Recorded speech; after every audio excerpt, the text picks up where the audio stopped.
Shalom. May peace offerings be multiplied amongst all the saints and all those watching live, all those who have attended here today for this Shabbat lesson, for the Shabbat oblations, and for those watching online and those saints who have gathered together and joined us on the City of Adam. I'm Priest Yarden, Kahan Yarden, bringing forth today's live class regarding this series that we've been doing, Interdimensional Warfare. This is the 6th portion of it, and we're going into the Sword of the Spirit. I'm joined today by our readers. On my right, Kahan Gabaria, and on my left, Kahan Uriah. Let's go ahead and get it in the main portion, Ephesians 6:1. Priest Gabaria, if you will read that, we're going to go over what we've been talking about throughout this whole series. Ephesians 6, Paul writes about how we should engage in this warfare. And this warfare is not physical. It is spiritual. And we must know how to gird ourselves and how to be prepared to engage in this battle. Let's get Ephesians 6, and we'll pick up in the 11th verse. Priest Gabario. Ephesians 6:11. Put on the whole armor of Abba Yahweh, that ye may be able to stand against the wiles of the devil. We must put on the whole armor of Abba Yahweh, because Satan is coming with his wiles, his deception, and his accusations against us. And we must do all that we can to stand against it. Let's read on. For we wrestle not against flesh and blood, but against principalities, against powers, against rulers of the darkness of this world, against spiritual wickedness in high places. Wherefore take unto you the whole armor of the heavenly Father, that ye may be able to withstand in the evil day, and having done all to stand. So the days are evil. The days are turbulent. And it doesn't take a scientist to figure this out. Go and turn on your TV to any local news station. Mm-hmm. 3 shot today in the 1800 block of... Go anywhere. Look at what's going on in Gaza or Lebanon. People are making truces and ceasefire agreements and breaking that. Yeah. The days are turbulent. The days are evil. These are the days where they call evil good and good evil. We must be prepared and do all that we can to stand in this violent world that is contrary to everything that Abba Yahweh brings forth. You want to keep a feast day, and they're like, we don't recognize that. We don't know what Feast of Weeks is, but you can get this Christmas day off. Everything in this world is against us. So put on this whole armor of Abba Yahweh, that you may stand in the evil days. Let's read on. The 14th verse. Stand therefore, having your loins girded about with truth. And so we've been going through all these points of the armor of Abba Yahweh in this series. And so Malak Kahan Banyala started off talking about having our loins girded about with truth. Now, does anybody remember what that class is about? What are the loins that Paul is speaking on? Anybody in the audience remember? There you go, the young brother. He's paying attention. How long ago? That was what, 4 or 5 weeks ago? Yeah. Okay. Yeah, it is the womb of your mind. Young brother is studious. Mm-hmm. Once again, this is a spiritual armor. This is not a physical thing. So while we tell you to gird up your physical loins, he's talking about the loins of your spirit. Your loins are what produces fruit. It's what produces offspring. And so your mind produces something. It produces thoughts. It produces ideas. And whatever you produce in your chamber of imagery will come to fruition. If you are bringing forth wickedness in your chamber of imagery, you shall go and do wickedness. But if you're producing the things of the truth, which is the Messiah, the Prince, if you're producing his will and his thoughts, that is what you will do. And so we covered this in the first part of this series. Let's read on, priest. And having on the breastplate of righteousness. And so Malak Kahan Bayal, assisted by priest Rashim, Kahan Rashim, went through this as well, having the breastplate of righteousness. Having on your breast, your chest, the righteousness, the breastplate that would do righteousness. And anybody remember what that breastplate is? Is this a Kevlar vest? Is this ceramic tile that blocks bullets? What is this breastplate that we are to adorn ourselves with? Anybody in the audience remember? Anybody? It's real quiet. Young ones, what y'all got? Y'all remember? Anybody? What is the breastplate? Okay, I guess we did go back and watch some of the series. It's not chainmail or a knight's armor. It is the breastplate that the priests adorn themselves with. It is the robe of the ephod that had the curious girdle attached with it, the same thing that the Messiah is adorned with. He is adorned with the breastplate of the ephod, and in it is the 4 rows of gems that are attributed to the forefathers, the 12 tribes of Israel.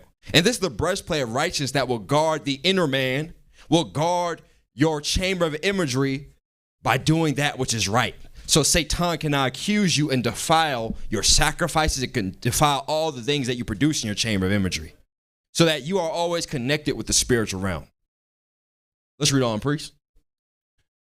15, and your feet shod with the preparation of the gospel of peace. All right, so now during the feast, the winter feast of weeks, 50th day, Kahan Yohana came all the way down from Indiana and brought forth a class on the having our feet shod with the gospel of peace. Now, once again, to the audience, what is he talking about? What is the peace that he is referencing? There we go.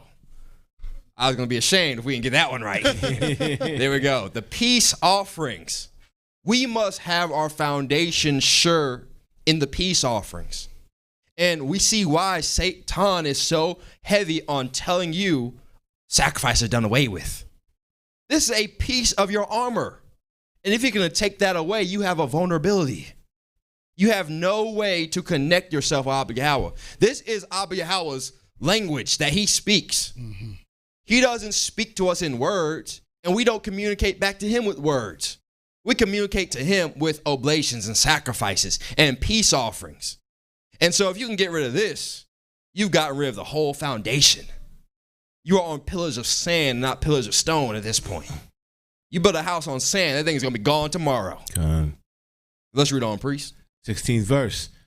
Above all, taking the shield of faith. And above all these things, we must take with us the shield of faith. Now, Kahan Uriah went through this, the shield of faith. Now, once again, to the audience, what is faith? Faith? What is faith?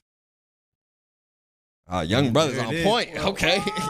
It's the substance of things that you've hoped for. Faith is not when I just blindly believe in something like we've been taught and like the world tells us, and how that has seeped into our own culture. We've taken for granted that the world has the correct definitions. And you see Israelites saying the same thing. Faith is just blind belief. I just believe that Yahweh going to save me. You need some faith, brother. Go ahead, Priest Uriah. You had something else you want to add on to the recap of your class? So when we went over, I think it was 2 weeks ago, the shield of faith, we kind of talked about how Noah was moved with fear. And the Most High told him to go build a boat or build the ark. He went to build the ark, and he had the protection because he had that proof and evidence, and it was able to quench the violence of fire, quenching in the fiery darts of the adversary. And we also talked about Moses utilizing the shield of faith as well in the times of the Egyptian captivity, when he went up into the wilderness, and then there was a burning bush. And then he I'm not going to turn around to see what this marvel is. He turned around and he started to interact with the angelic federation. He had the proof and evidence of the Most High Yahweh. And then he was commanded to go back to Egypt so that they may let my people go to sacrifice unto the Most High. And he utilized that shield, that protection of faith, to also quench the violence of fire. We went over that about 2 weeks ago, going over this in this series, interdimensional warfare. And that shield of faith, faith being the substance of Abba Yahweh who we've hoped for, the evidence of him who we cannot see. And so that shield protects you from Satan's deception and his trickery. Protects you from, or finish that verse up actually, Priest Kabaria. back in the 16th verse. Above all things, taking the shield of faith, wherewith ye shall be able to quench all the fiery darts of the wicked. So Satan is trying to send fiery darts at you. He's trying to accuse you. He's trying to make you do things that you don't think are right. He's trying to make you go against Abba Yahweh. Yeah. So as we talked about Noah, I need you to do something that's going to make you look stupid in front of all the people in the earth. Go and teach them for 120 years, and while you're doing that, go build a boat. The people who've never seen rain before. And they're going to be looking, Noah, look at him. This dude is a doofus. Oh. This dude is crazy. He's just building a big boat, talking about water going to fall from the sky. That's crazy. But he had to do it. And I know Satan was in his mind saying, don't you, man, look how stupid you look, Noah. Yeah. But his faith, his proof and evidence of Abba Yahweh, who could not see, shielded him from Hasatan and said, I'm going to overcome that. Yeah. Same thing with Moses. Moses fled Egypt when he saw the angel in the fiery bush. He fled because he was afraid that they were going to kill him. He killed an Egyptian to recompense the children of Israel who he was persecuting. And Israel, being hard-headed, said, oh, I'm a rat on you. And so Moses fled. And what'd you say? The angel told him, go back to Egypt. Yeah. Moses was like, go back to the place where I'm a fugitive? Imagine you got warrants for murder. And the angel tells you, now go back to that place. You're like, what? That's rough. Absolutely, that's rough. That's that fiery dart of Satan bringing fear. The Most High didn't give us a spirit of fear. Satan has given us a spirit of fear. But that shield of faith says, I'm going to overcome that. Yeah. So that I am protected from that calamity that's going to come. There's some calamity that's going to come in the flood, said Noah. But I'm going to be protected from it through this shield of faith. Moses said, there's some calamity coming upon Egypt. And I have to go and shield my people from that. So I'm going to go back there even though I'm a fugitive because I have faith, proof, and evidence of Abba Yahweh. Let's continue on, priest. 17th verse. And take the helmet of salvation and the sword of the Spirit. So take the helmet of salvation. That was the next part. And I know, Kahan, Gabaria, you went through that. You want to talk about the helmet of salvation? So we went into the helmet of salvation and we talked about how closely related that it was. The helmet, all of course knowing that the armory is coming from the Heavenly Father. It's the priesthood. So seeing that the breastplate is the righteousness of the priesthood, the garment of the priesthood. Well, what is the helmet? Well, we saw that it was the helmet of salvation, closely related to faith and salvation, but the helmet was also a part of the garment, Dimitri, the diadem upon the head of the priesthood, the royalty of the priesthood. And also, let me read this real quick, what we read in Exodus 28 and 36. And thou shalt make a plate of pure gold, engrave upon it like the engravings of a signet. So upon this gold plate, the signet that was going to be upon it was holiness to the Heavenly Father. And here's the kicker right here. And thou shalt put it on a blue lace that it may be upon the Dimitri, the plate of pure gold, engraved upon it like the engravings of the signet, holiness of the Heavenly Father.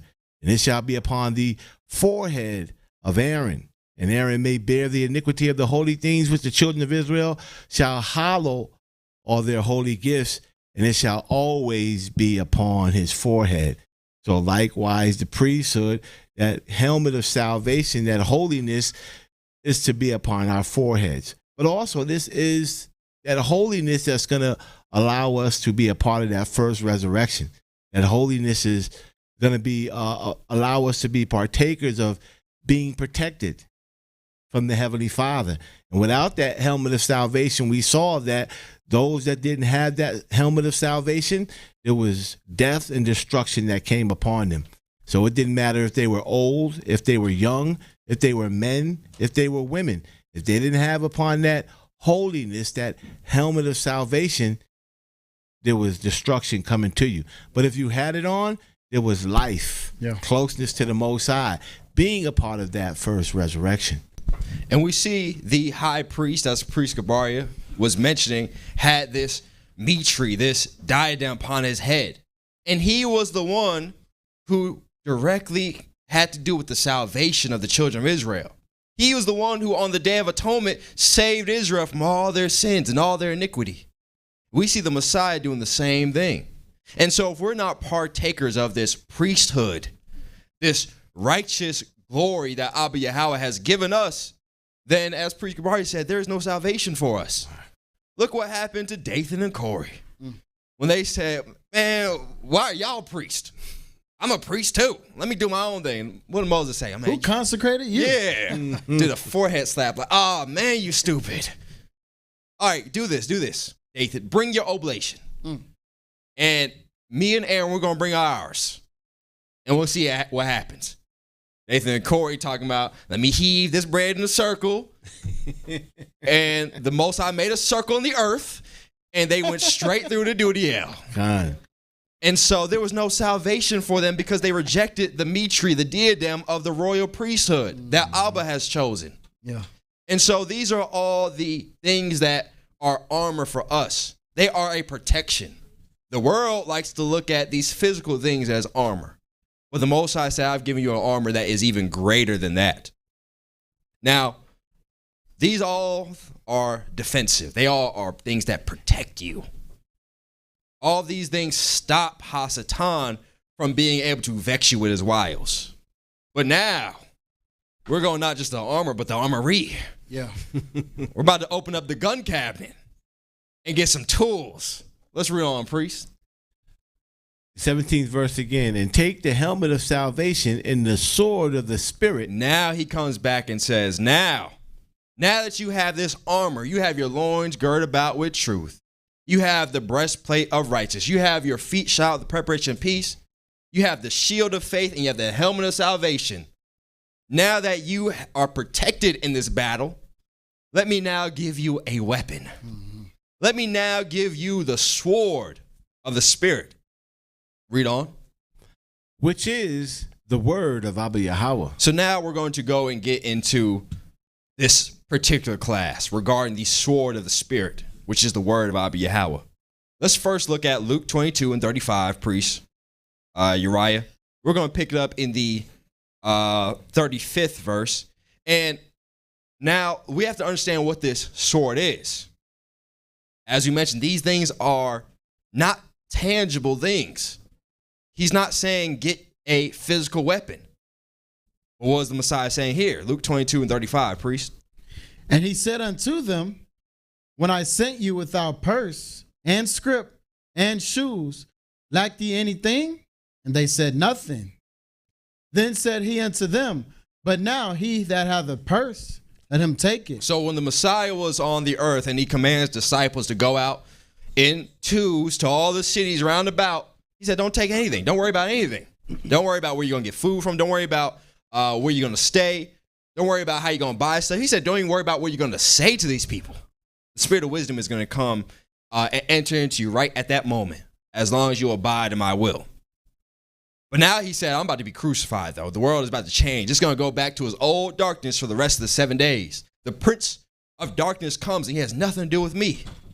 So now that I'm leaving the earth, I'm changing things up. Read verse 36 again. Then said he unto them, but now he that hath the purse, let him take it. But he now that has a purse, who has a little change, let him take it. Let him be mindful of that. Read on. And likewise his scrip. And he that hath no sword, let him sell his garment and buy one. And he with no sword, let him sell his garment and buy one. Now the Messiah is talking about physical sword. That times are about to get tough. Go and buy a sword. But is this the real armor that he's talking about? Absolutely not. Let's read on. Let's finish that up. Verse 37. For I say unto you that this is written, that this that is written must yet be accomplished in me. And he was reckoned among the transgressors, for the things concerning me have an end. And they said, Master, behold, here are 2 swords. And he said unto them, it is enough. So he said the things that I have done on this earth are coming to an end. And the disciples came back and said, oh, we have some swords. That's enough. 2 swords? What is 2 swords? It's nothing compared to a whole army. Obviously, he's telling you we have to be prepared physically, but that's not what this armor is talking about. That's not the true power. Now, I'll tell you right now, obviously, he's talking about going by a sword. And the swords that we have today are not swords. They are firearms. Anybody trying to defend themselves with a sword, you are putting yourself in a detriment, at a disadvantage. Somebody's breaking into your house, a gang of 3 people, and you got a sword.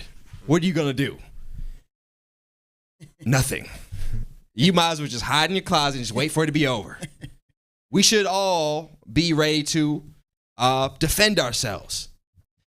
And we should all be, those who are, who legally can do it, should definitely go and buy their sword, the modern day sword, and be ready to defend and protect yourself if times get tough. If most I forbid something happens. He's telling you that Satan is coming and he is going to make people in the world all wild. The love of many shall wax cold. And so people are going to be robbing for no reason. I see videos on YouTube of people just doing crazy stuff, especially out of Brazil. There's some crazy stuff going on there. Yeah. People just pulling off on motorbikes and at gunpoint, grabbing your purse and running off. And so we must all be ready to defend ourselves physically. But this is not the essence of what the Most High is saying, what the Messiah is talking about. This is self-defense. This is not warfare. This is self-defense. This is, like I said, I got to defend my fort. My house is getting broken into. Let me do what Moses said. If I slay somebody while they're breaking into my house, the blood's not on my hands. I have to defend my people, my family. This is self-defense. But this series is not called interdimensional self-defense. Yeah. It's called interdimensional warfare. So how do we now not just defend ourselves, how do we go to war? Read that 38th verse again, priest, and then we're going to go to Matthew 26 and 48. All right, this is Luke 22:38. And they said, Master, behold, here are 2 swords. And he said unto them, it is enough. So we already see the Messiah saying, it's not about building a physical armory. 2 swords. 12 disciples, 2 swords. He said, it's enough. Don't worry about it. Don't worry about it. Telling these future generations, make sure you're ready. Make sure, you have some finances to get out of a financial predicament. Make sure you have a sword so you can defend yourself if times get tough. But don't forget the true essence of not just defense, but warfare. 2 swords, yeah, okay, you got enough. You're there where if times get tricky, if there's a little bind, you can get out of it. But we are focusing now on how to actually go on the offense. We've been talking about defense this whole series. Defense against Hasatan. How do we now fight against Hasatan? Before we get into that, let's go to Matthew 26 and 48 and show you the Messiah is not caught up and concerned so much about these physical armament. Even though we should have it for self-defense, that's not his main concern. Matthew 26:48. Now he that betrayeth him gave them a sign, saying, whomsoever I shall kiss, that same is he, hold him fast. So Judas coming, betraying the Messiah, having received his rewards, went forth and told the chief priests and not the disciples, but all their priests and the Pharisees and the Sadducees, let me show you who the Messiah is. I'm going to kiss him, and that's going to be the sign. I don't want it to look like I'm betraying him, but just know between you and I, that's the sign. Let's read on. And forthwith he came to Yahushua and said, Hail, Master, and kissed him. And Yahushua said unto him, Friend, wherefore art thou come? Then came they and laid hands on Yahushua and took him. And behold, one of them which were with Yahushua stretched out his hands and drew his sword and struck a servant of the high priest and smote off his ear. Now here comes Peter, ready as a man of war. With precision. Absolutely. He said, that was a warning shot, buddy. Come a little closer. Let me show you what happens. Pull out his sword and aimed straight for the ear. Scoop. That was no mistake. He was skilled and trained in this physical warfare. And he was one of the ones like, I got two swords. I got both the swords. I'm one disciple with both the swords. And sliced the man's ear off when he came to try to accost the Messiah. Now, what did the Messiah come back and say? Salakia. And Yahushua said unto him, friend, where art thou come? And he said, Verse 52. Salakia. And Yahushua said unto him, put again thy sword. So Peter, put that sword down. I know I told you to get sword, but I'm not talking about right now. Put the sword down. Read on. For all they that take the sword shall perish with the sword. Thinkest thou that I can now pray unto Abba Yahweh? Here is that true sword. You came with that physical sword. You think this is powerful? Read on. Thinkest thou that I cannot now pray unto the Heavenly Father, and he shall presently give me more than 12 legions of angels? Don't you think he can come and give me 12 legions of angels, all carrying their own swords? I don't need that sword that you got. That ain't nothing. I'm going to come with these angels, or I can call forth these angels and fight from heaven, not on earth. I can fight from this other dimension and bring forth war on earth. But I'm not going to do that. Finish that up. But how then shall the scriptures be fulfilled, that thus it must be? All right, let's drop that. Let's go to Ephesians 6 and 10. Kahan, Uriah, and then also grab 2 Corinthians 10 and 3. And then you go to Mark 5. Right. So he said, put your sword down. That is nothing. You got two swords. I can call 12 legions of angels and go and fight my enemies. But if I do that, how then shall the scripture be fulfilled? That the Son of Man must be crucified to consecrate this new covenant. If I don't let them do this, then there is no seventh covenant. So let it be. Peter, I know you don't understand, but let it be. This is the true warfare. So although the Messiah told us, be ready to defend ourselves, we're not talking about defense right now. We're talking about warfare.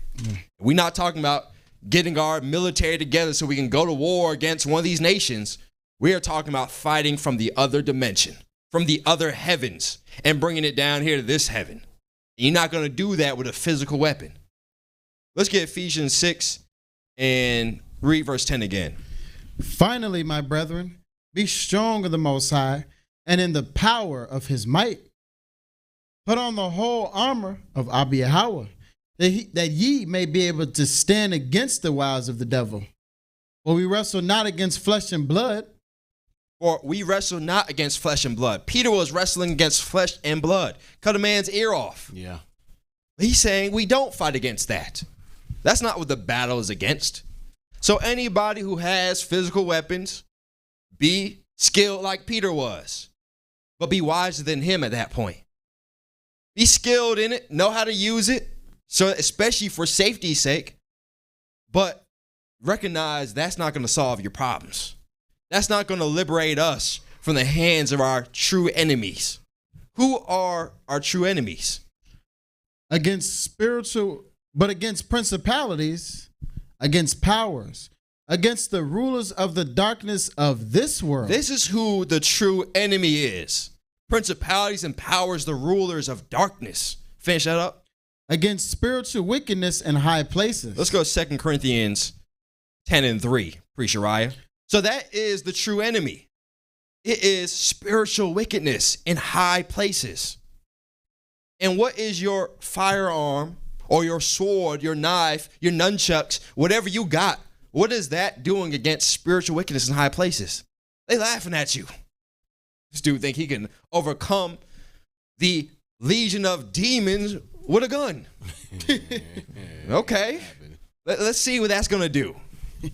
Even if you killed a man with that demon's leaping off him and going to the next man. Yeah, exactly. And you're not about to kill every man on earth. You're not about to do that. So how do we fight against spiritual wickedness in high places? Let's read 2 Corinthians 10 and 3. For though we walk in the flesh, we do not war after the flesh. We walk in this flesh. And so we should be able to defend this flesh. Not war in the flesh, defend it.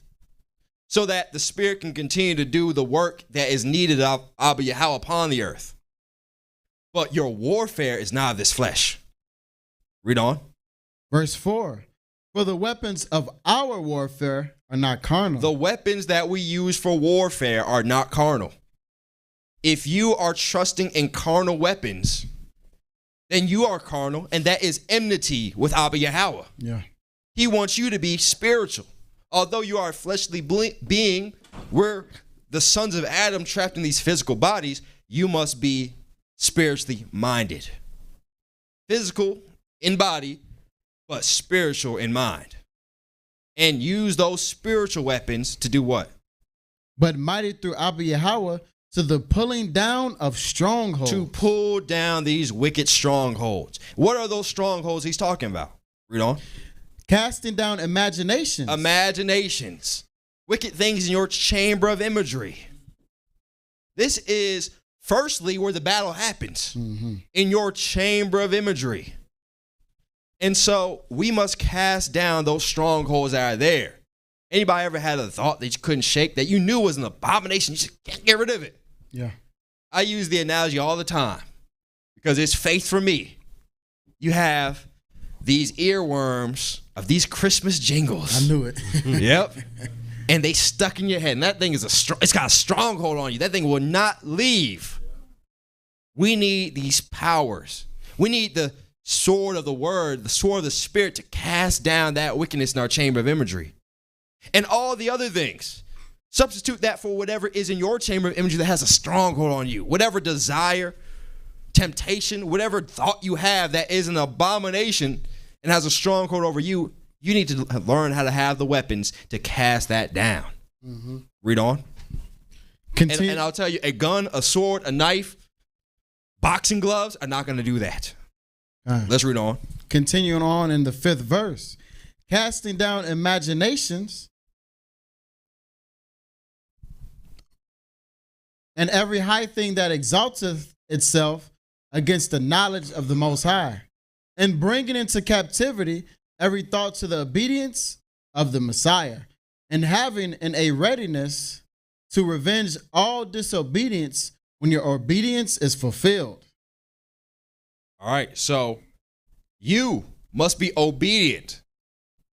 If you are not being obedient to this method of Abba Yahweh, and you're trying to fight in the flesh, you shall have no victory in the spirit. Yeah. Don't be like Peter, who thought he could save the Messiah by fighting in the flesh. Be obedient to Abba Yahweh and his will.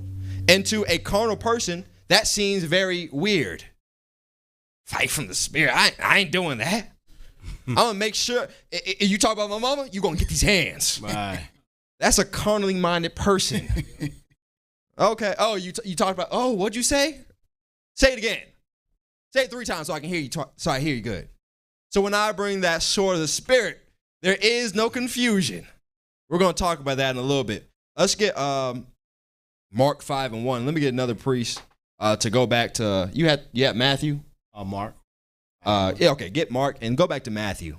Matthew 26 and read that 53rd verse again, Priest Uriah.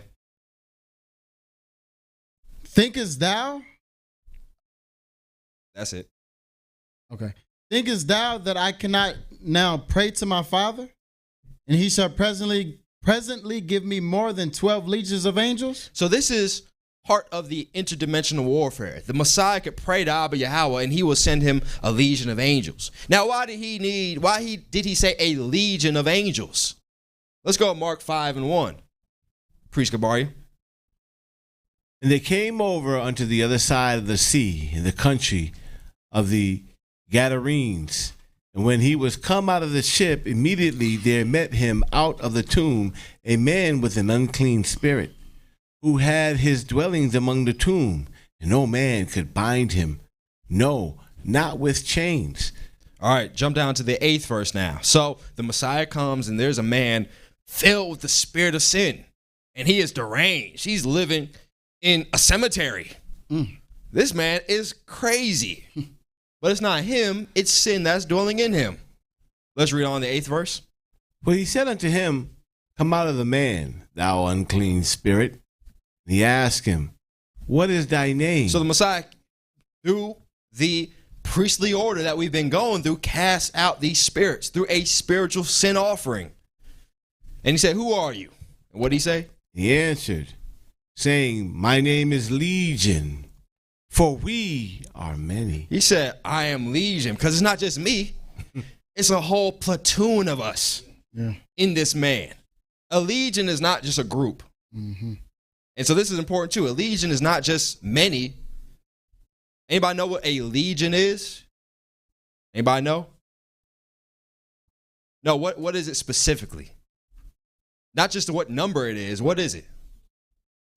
It is an army. Yeah. It is a Roman army. Yeah. It is just like we got, or I don't say we, but the Americans have units in the army. They got battalions, they got platoons, they got squadrons.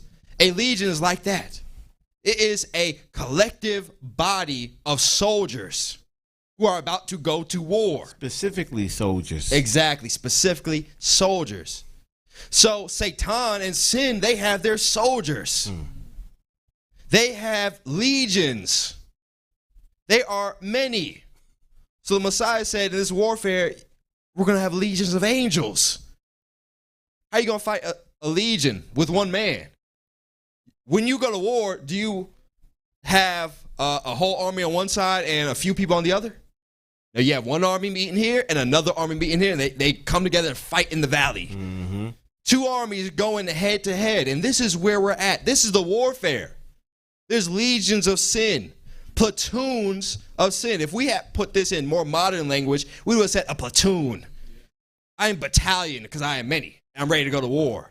But the Messiah says we got battalions too. Yeah. We got legions too. We have angels ready to fight on our behalf. But once again, we have to do it in obedience according to how the Messiah said it. Once again, you try to fight legions of sin with your firearm. I don't care what you got. I don't care if you got the biggest gun ever made. I don't care if you get the new laser weapons they're making. What are you going to do against sin? Absolutely nothing. Let's drop that. Let's go to John 10, and we'll pick up in the 6th verse. Yeah, go ahead and read that. This parable spoke Yahushua unto them, but they understood not what things they were which he spoke unto them. And he said unto them again, verily, verily, I say unto you, I am the door of the sheep, and all that ever came before me are thieves and robbers. So he said, I am the door for the sheep. I am the way, the truth, and the life. He is the way, the truth, and that brings you to life. That brings you to Abba Yahweh. He is the door that the sheep, the children of Israel, shall go through. And anybody who wasn't going through that is a thief and a robber. Anybody before this gave power to the thief and the robber. Let's read on. But the sheep did not hear them. I am the door. By me, if any man enter in, he shall be saved, and shall go in and out, and find pasture. The thief cometh not, but for to steal, and to kill, and destroy. I am come, that they might have life, and that they might have it more abundantly. So the thief is coming. Let's take the physical analogy that we talked about. Going and buying a sword, a firearm. Have a firearm in your house so that when the thief comes, you're not a victim. Now the Messiah is taking that and bringing it to the spiritual warfare. The thief is coming. Yeah. Now, the benefit or the advantage that's given to a thief is he doesn't tell you when it's going to happen. So what do you have to do? You have to be ready. You don't wait till the thief is breaking into your house and then say, oh, let me go to the gun store and go buy a gun. Okay, let me give him a whole hour at my house so I can go to the gun store and come back. And when I come back, I'm going to get you. Yeah. Absolutely not. We must do the same thing with the thief that he's talking about. He's not talking about a physical thief. He's talking about Hasatan. He is coming and creeping in the night. Let's get 1 Peter 5:8, priest Uriah. The thief is coming, and he's coming to do nothing but to steal from you. He's doing nothing but to kill you and destroy you. And He's coming whether you like it or not. Nobody would like for their house to get broken into. Nobody. Nobody says, I just hope my house gets broken into. I just like to see it ransacked and my stuff gone. Nobody does that. But does it happen? Absolutely. So what do you have to do? You have to be ready. You have to be prepared. Because Satan is coming whether you like it or not. To do nothing but to steal, to kill, and to destroy you. So be ready. Just like we're ready in the flesh, be ready in the spirit. Know how to fight. Don't learn how to fight when Satan is stealing from you. When he's killing you, when he's destroying you, learn how to fight before then. So when it happens, you're ready. Yeah. Let's get 1 Peter 5:8. Be sober. Be vigilant. Because your adversary, the devil. Your adversary, your real enemy is the devil, is Satan. And so be sober. Be vigilant. If you came home drunk one night and you knocked out and they break through your door and you don't even hear it, you wake up the next day, you're not even on your bed. You're on the floor like, damn, what happened? They took everything.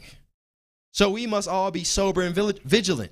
We can't be the people out in the world just carefree, thinking everything is peaches and cream when it's not.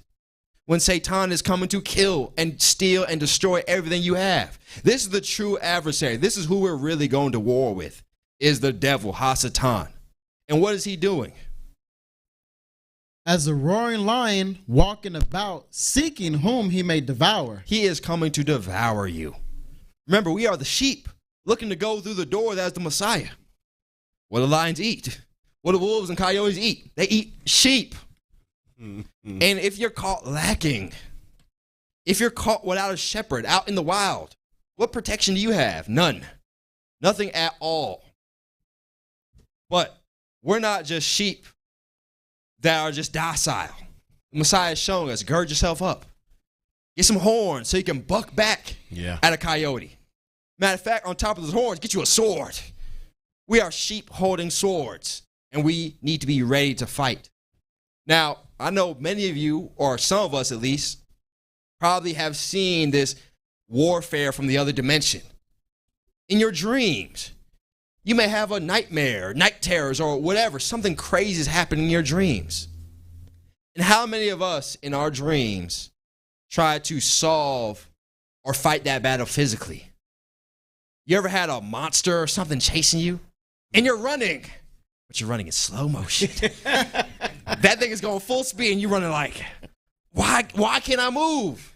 Because you're fighting physically. Yeah. Or maybe you even had a dream where you are fighting, but your reaction is physical, like Peter. I'm going to pull out a weapon. I'm pulling out my firearm, but it's going so slow. What's going on? I've had dreams where I'm using my firearm and they just look at me like, what the hell you doing? And it's over with. We cannot fight physically. And you see it in your chamber of imagery. Anybody can relate to that. You see this physical means of fighting do not work in a spiritual plane, in a spiritual dimension.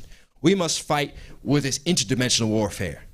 And those who are skilled can relate to this as well, because when you finally learn and you finally get a little bit of strength in the spirit and you're fighting physically and you see it's not working, but you say, let me blaze them to oblation. It all reverses. Yeah. You were going slow and they were going fast. Now you're going fast and they're going slow. Yeah. Let me get up. Let me get up.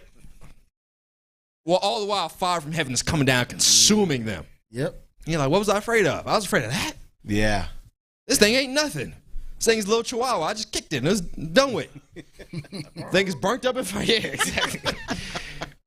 You see those dogs barking like they about to bite you, and you just flick that joint. He's crying. He's whimpering. Yeah, exactly. That's what happens. Absolutely. That's what happens in the spirit when you learn how to fight. You thought that thing was a big pit bull, a Rottweiler ready to bite you. All the while, it was a little chihuahua, all barking, no bite. That's Satan. He's all barking, no bite. He can keep you in fear. And many people are afraid of those little chihuahuas. You ever seen somebody? Seen a little dog barking at me? I'm going to get bitten. All the while, you are 150 pounds. That thing is 5 pounds. You can kick that thing into the next atmosphere, and yet you afraid of it?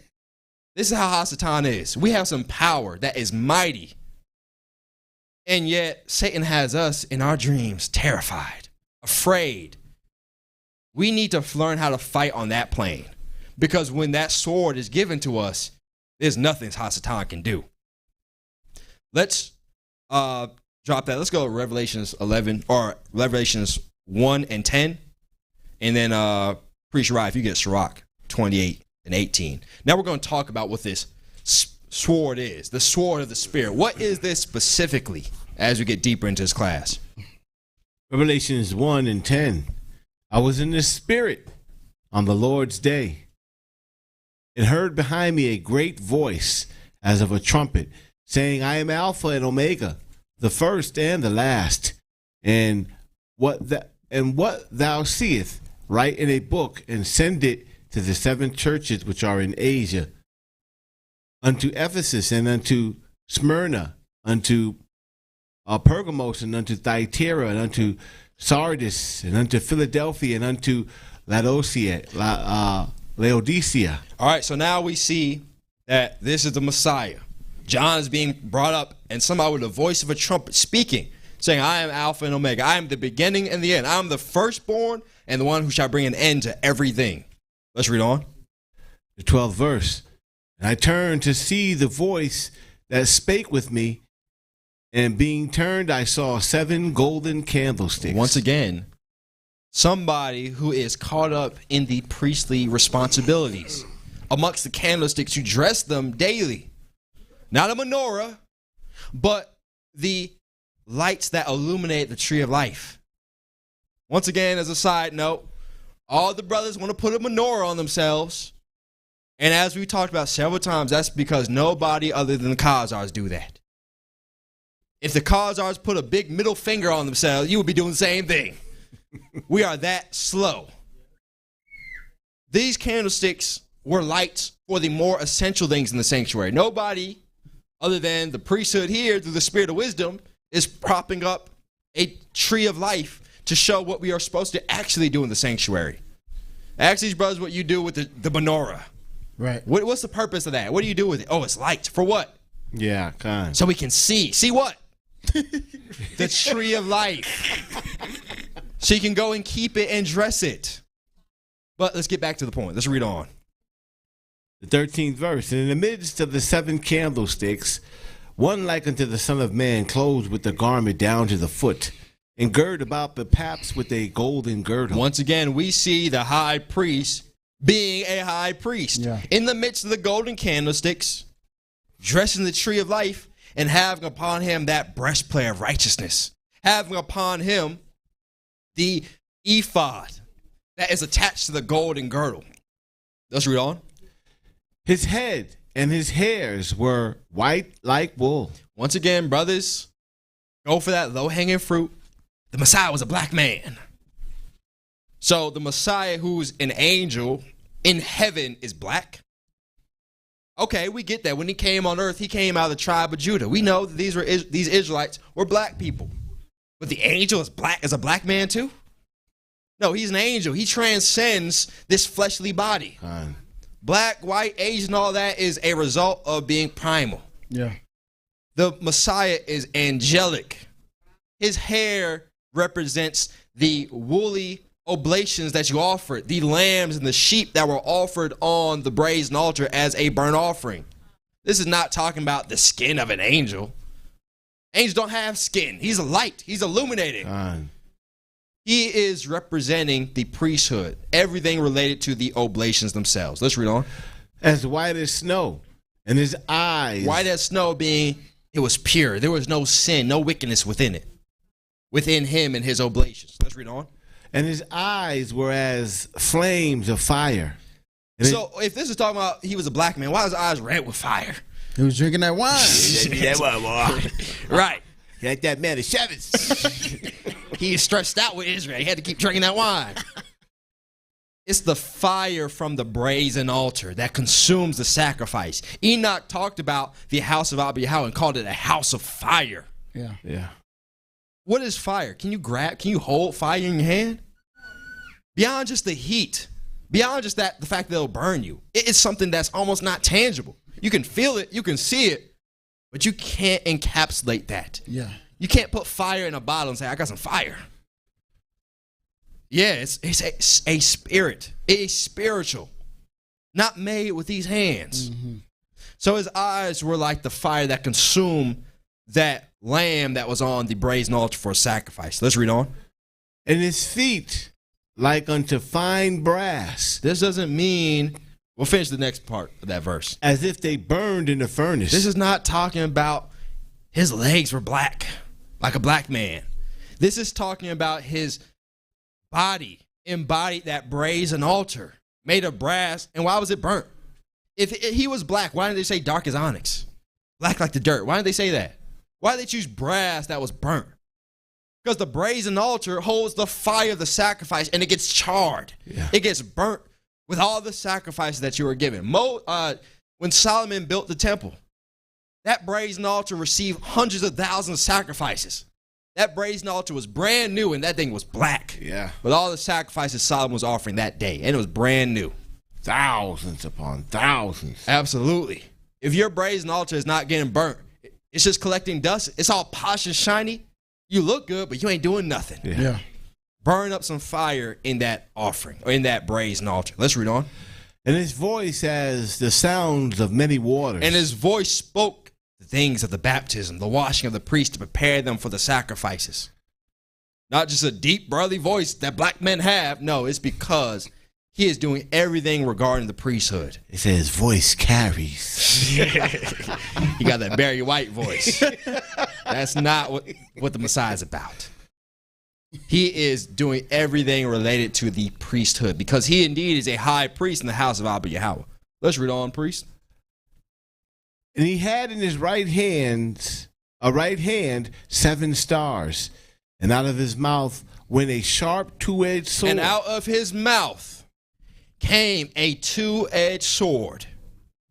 Out of his mouth came the sword of the Spirit, as it says in Ephesians 6, which is the word. The Messiah shall be the sword that we use to fight from heaven. Finish that up, and we're going to go to Sirach 28, verse 18, priest. The end of 16. And his countenance was as the sun shineth in his strength. So the Messiah has out of his mouth protruding a two-edged sword. We're going to get into this a little bit later, but let's look at Sirach 28 and 18, priest. Many have fallen by the edge of the sword, but not so many as have fallen by the tongue. The sword is powerful and has killed many. What are the stats on gun violence just in America alone? Not just warfare. What's the count on Gaza? I think they said like 48,000 Gazans have been killed by the sword. Ooh. And I think the count for gun violence here in America is the same. Like 48,000 a year die from just gun violence. Many people have fallen by the sword. Read that again, though. Many have fallen by the edge of the sword, but not so many as have fallen by the tongue. But not so many who have fallen by the tongue. What does the worldly saying go? The pen is mightier than the sword. Mm-hmm. I never got that. The pen? I write a decree. I don't care. If somebody comes and kills you with a sword, your decree is nothing. Yeah, exactly. But the tongue. Yeah. This is the Hebrew saying the tongue is mightier than the sword. Yeah. Why is that? Why is the tongue mightier than the sword? Because the Messiah is coming out of his mouth. His tongue is a two-edged sword. Yep. A mightier sword than anything on earth. Now, we're going to shift gears, though. We know that for us is given this armor. With the armor of light is given us this weapon, the sword of the word, which is the Messiah. We're going to talk about this, Abba willing, as we move on. But first, let's shift gears and see that it's not only given to us, it's given to the wicked. Not the sword of the Messiah, but they are given weapons of warfare to fight against us. If there were no weapons, then we wouldn't need weapons. Yeah. We are engaging in warfare. We saw the Messiah talked about legions of angels. Why would you need a legion, a battalion of angels, if there's no battalion or a legion of sin? So sin has raised itself up. Satan has raised himself up and began to fight against the saints. Let's go to the book of Adam, not the first or second book of Adam and Eve, but the book of Adam. And we're going to go to the fall of Satan. We're going to start in the 12.1. And so now, once again, we go to these holy books that are vetted by the priest to ensure that there are no fallacies, no wickedness in these books. We compare them to what is written in scriptures. And the Bible itself talks about many of these other books. And we show that on several occasions. It talks about Jasher. It talks about Jubilees. Jude was quoting from the book of Enoch. So who are we to say these books are not valid? Now, of course, there's a lot of books that are filled with trash. Of course, they exist. But we need to be wise enough to scour through them and see which ones are righteous, which ones are made by righteous saints of Yahweh, inspired by the Spirit, so that we can get a better understanding of what's written in the Bible. So we're going to go to this book, the book of Adam, Fall of Satan. We're going to go to 12.1, Priest Kabaria. The devil began to cry with forced tears. The devil told Adam, "O Adam, all the greed and the anger and all the grief of my heart are directed against you, because it was through you that I fell from my dwellings. It was by you that I was alienated from my own throne. My wings were more numerous than those of the cherubims, and I concealed myself under them. Because of you, now my feet walk on the earth, which I would never have believed." So the Most High made Satan, or he wasn't Satan at that point. Satan being the accuser, he wasn't that at that point. He was a righteous angel. We talked about this. He was Enoch and Leviathan. The Most High made them on the 5th day. Time won't afford us to go through that. I'm trying to cover a lot in a short period of time. But Satan was to govern over the waters and the earth, or what would become Satan. The Most High made him to do that, to serve Adam. And he's going to talk about that here. Once again, corroborating scriptures. We did a class called In the Beginning, a long time ago, several years ago. You need to go watch that if you haven't seen it. We went through Ezra. This is in the Apocrypha. Most of our fellow Israelites trust in the Apocrypha.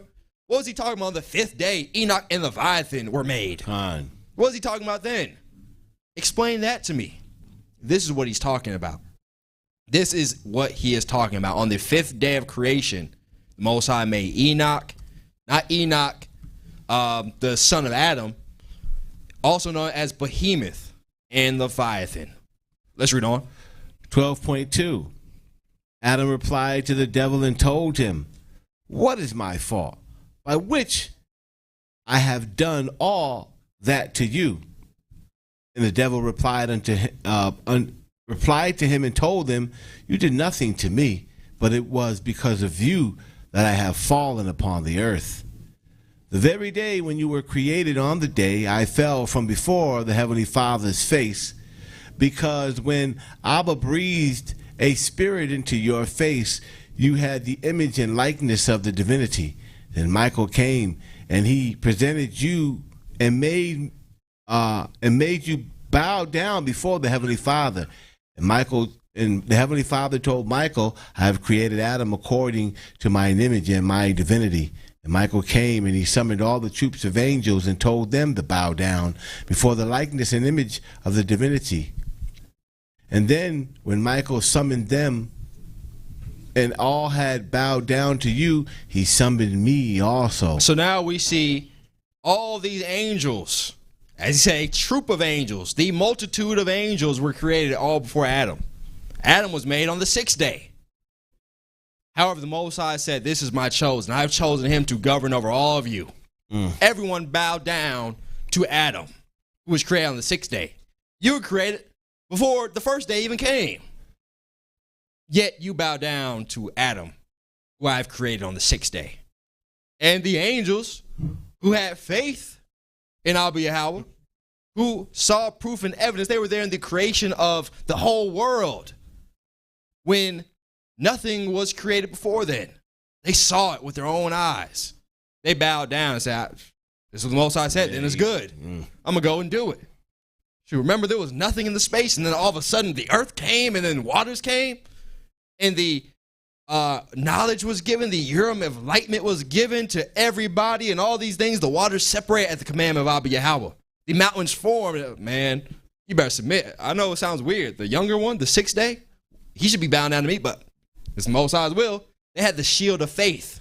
Even the angels had to be adorned with that, the armor of Abba Yahweh, had the shield of faith to protect them from that weird thought of, damn, the younger one? All right, the Most High, I've seen all the creation, all the work of Abba Yahweh. It's righteous, let me do it. So they all bow down.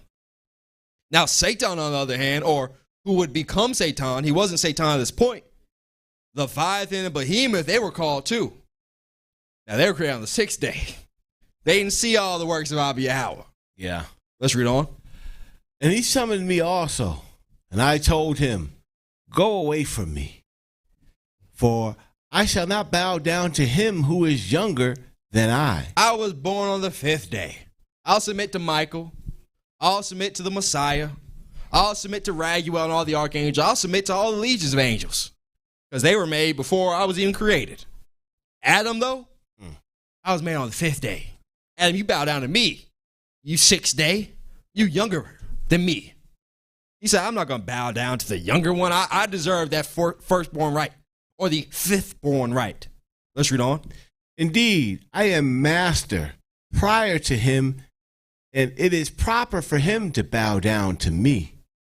The 6 classes of the other angels heard that, and my speech pleased them, and they did not bow down to you. So now the other angels, Enoch and Leviathan, the chieftains, said, I ain't doing that. And all the younger ones that were under them, under the subordination, said, I agree. We were all made on the 5th day. I ain't about to submit to them. Let's read on. Then Abba became angry with us and commanded us, them and me, to be cast down from our dwellings to the earth. And as for you, he commanded you to dwell in paradise. So Abba Yahweh was furious, and he sent forth the word with that 2-edged sword from his mouth and said, cast them into utter darkness and give them no place in this light. And it was done. The Messiah said, I got you. Brought out that sword, unsheathed it, and cut them off from being the angels of Abba Yahweh. Read on. And we're going to get Job 19:29, Priest Uriah. When I had realized that I had fell before you, that I was in distress, and you were in rest, then I aimed at hunting you, so that I might alienate you from paradise, or from the paradise of delights, just as I've been alienated because of you. He said, I got cut with that sword. That sword was sharp. Man, that's great. Dang, because of Adam. And Adam didn't do anything. Adam just did his part. He said, you know what? I'm going to hatch a plan. I'm going to go and craft my own sword. And I'm going to go come after Adam and hunt him with my sword that I got. Most High had his righteous sword, his righteous judgment, and Satan is bringing this wickedness against Adam. And this is his mission the whole time, to kill Adam with the sword, just like he was killed. So that maybe in the off chance, Most High will get rid of Adam because he was too wicked, and I'll raise up Satan again. Which ain't going to happen. That ain't stopping Satan from trying. Right. Let's get Job 19:19, then we're going to go to Sirach as well. Be ye Or 19:29. and Job. Job 19:29. Be ye afraid of the sword. Be ye afraid of the sword that we're talking about right now. Read on. For wrath bringeth the punishments of the sword. We see Satan was punished by that same 2-edged sword. Yeah. Mm-hmm. And he's telling, they telling us, be afraid of that. That's some serious punishment. The wrath of Abba Yahweh. He was angry with Hasatan, and he told the Messiah, go bring that sword on him. Cut him off. Go ahead. That ye may know there is a judgment. There is judgment for wickedness. Let's go to Sirach 26 and 28, Priest Uriah. There is a judgment for wickedness. There is punishment that comes, and that punishment is brought forth from the sword. The Messiah does not have that 2-edged sword for no reason. Mm-hmm. Hasatan was tripping. Go and send forth the word and his legion of angels and go slay him. Give him no inheritance in the life of Abba Yahweh. Let's pick that up in Sirach 26, 28. There be 2 things that grieve my heart. And if you will grab Enoch as well, Enoch 68 and 1, Priest Kabaria. Read on, Priest Uriah. And the third maketh me angry, A man of war that suffereth poverty. This grieves Abba Yahweh. A man who's all about war and suffers the lower people to be lower. He's going to war to conquer and to bring no benefit to the people on earth except himself. Read on. And men of understanding that are not set by. And when men of understanding, righteous men, are put down to lowly positions, set on the byway, set on the side. Read on. And one that returneth from righteousness to sin. And one who was righteous then turns over to sin. This is what the Most High is angry with. The third making them angry. And what did Hasatan do? An angel of righteousness. Yeah. Turned over to sin. Yeah. What's reserved for him? Death. The sword. The Most High prepareth such an one for the sword. The sword shall bring death upon them. Got ahead of myself. Well, you're on point, though. The two-edged sword of the Messiah's mouth brought forth death upon him because he was righteous and he turned over to sin. That should be a warning for us, too. Mm-hmm. We're seeking to be righteous. It tells us that in Peter. He said the same thing. Most High spared not the angels. Who are you? You get into righteousness, you better stay righteous. Don't be righteous and then wicked the next day. Because, read that last part of that verse again. The Most High prepareth such an one for the sword. Because he prepares such as one for the sword. He brought that sword upon Hasatan. He shall bring it upon all those who do the same thing, who turn from righteousness unto sin. The sword was brought upon them, that sword of the Spirit that the Messiah wields coming out of his mouth. His tongue is that sword. And so he spoke it, and the angels did it. Abba Yahweh spoke it, and the word did it. And he spoke it, and the angels did it. And they all cut him off from being the angel of light. Let's drop that. Let's go to Enoch 68, and we'll pick up in the first verse. And so now we see Hasatan suffering at the edge of the sword. And now his whole mission is, I'm going to make you feel what I felt, Adam. I felt the sting and the cut of that sword. I'm going to make you feel that. I'm going to bring a sword against you. Enoch 68, verse 1. And after that, my grandfather Enoch gave me the teachings of all the secrets in the books and the parables which have been given to him. And he put them together for me in the words of the book of the parables. And on that day, Michael answered Raphael and said, the power of the spirits transports and make me to tremble because of the severity of the judgment of the secrets. He said, man, I'm reading the judgments and it's caused me to tremble. I'm shaking just reading this book. I'm scared. Seeing it happen, hearing it happen to those who came before us. Let's read on. The judgments of the angels. The judgments that went to the angels. So I'm shaking. I'm trembling. I don't even want to turn the page because it's so heart-wrenching to see this. To see the vengeance of Abba Yahweh, his sword being swung and it's slicing those who are wicked. Let's read on. Who can endure the severe judgment which have been executed and before which they melt away? And Michael answered again and said unto Raphael, who is he whose heart is not softened concerning it? Who is he who looks at that and is not pricked to the heart like, oh man, I'm scared, I'm about to faint, seeing what Abba Yahweh did? I mean, think about that. Satan was cast to utter darkness, meaning no matter what he does, he cannot get access back to the kingdom of heaven. That's a scary thing to think about. I'm trapped here forever. Matter of fact, I'm going at the end of all punishment to the lake of fire where my whole soul will be exterminated. Death is a complicated thing to understand when somebody dies physically. It's comforting to know that their soul is in the second division, the land of living waters, and they shall be resurrected. Imagine that you don't get that opportunity. Imagine that's it. It's over with. Your body and your soul is going to be extinguished. That is a severe punishment. And anybody hearing about that, they should be like, well, I don't want to. We should see that as an example of what not to do. I don't want that sword to touch me. Let's read on. In whose reigns are not troubled by the word of the judgment that has gone forth upon them of those who have thus led them out.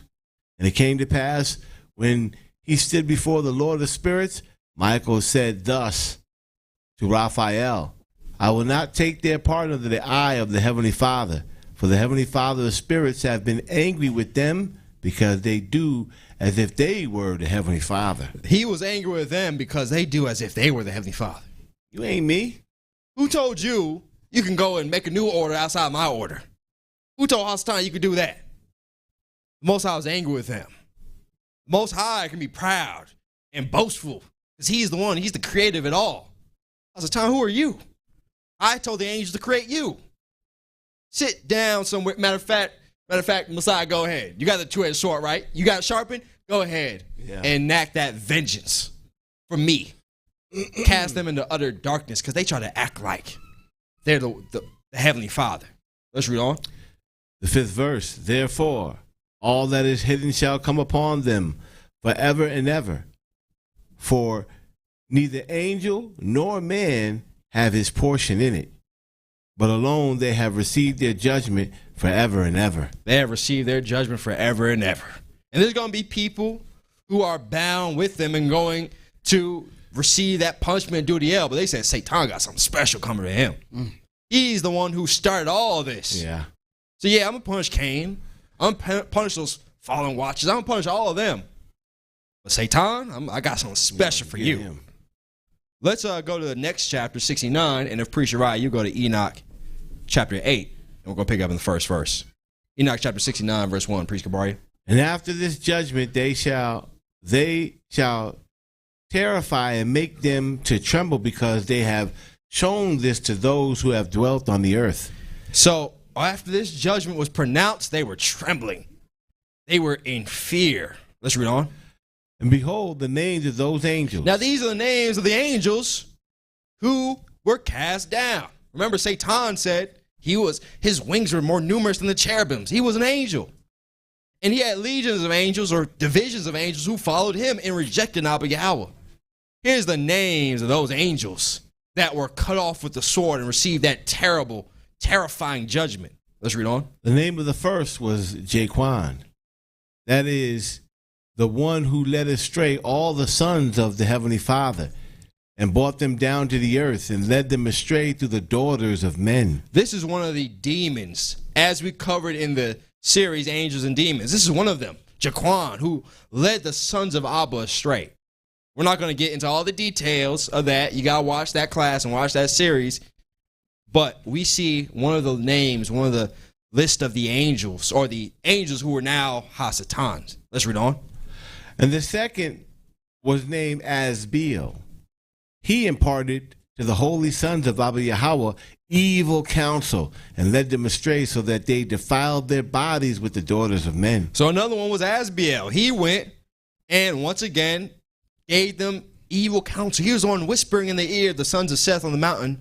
Don't they look good down there? Mm-hmm. Don't you want to go down and party with children of Cain? He was one of them.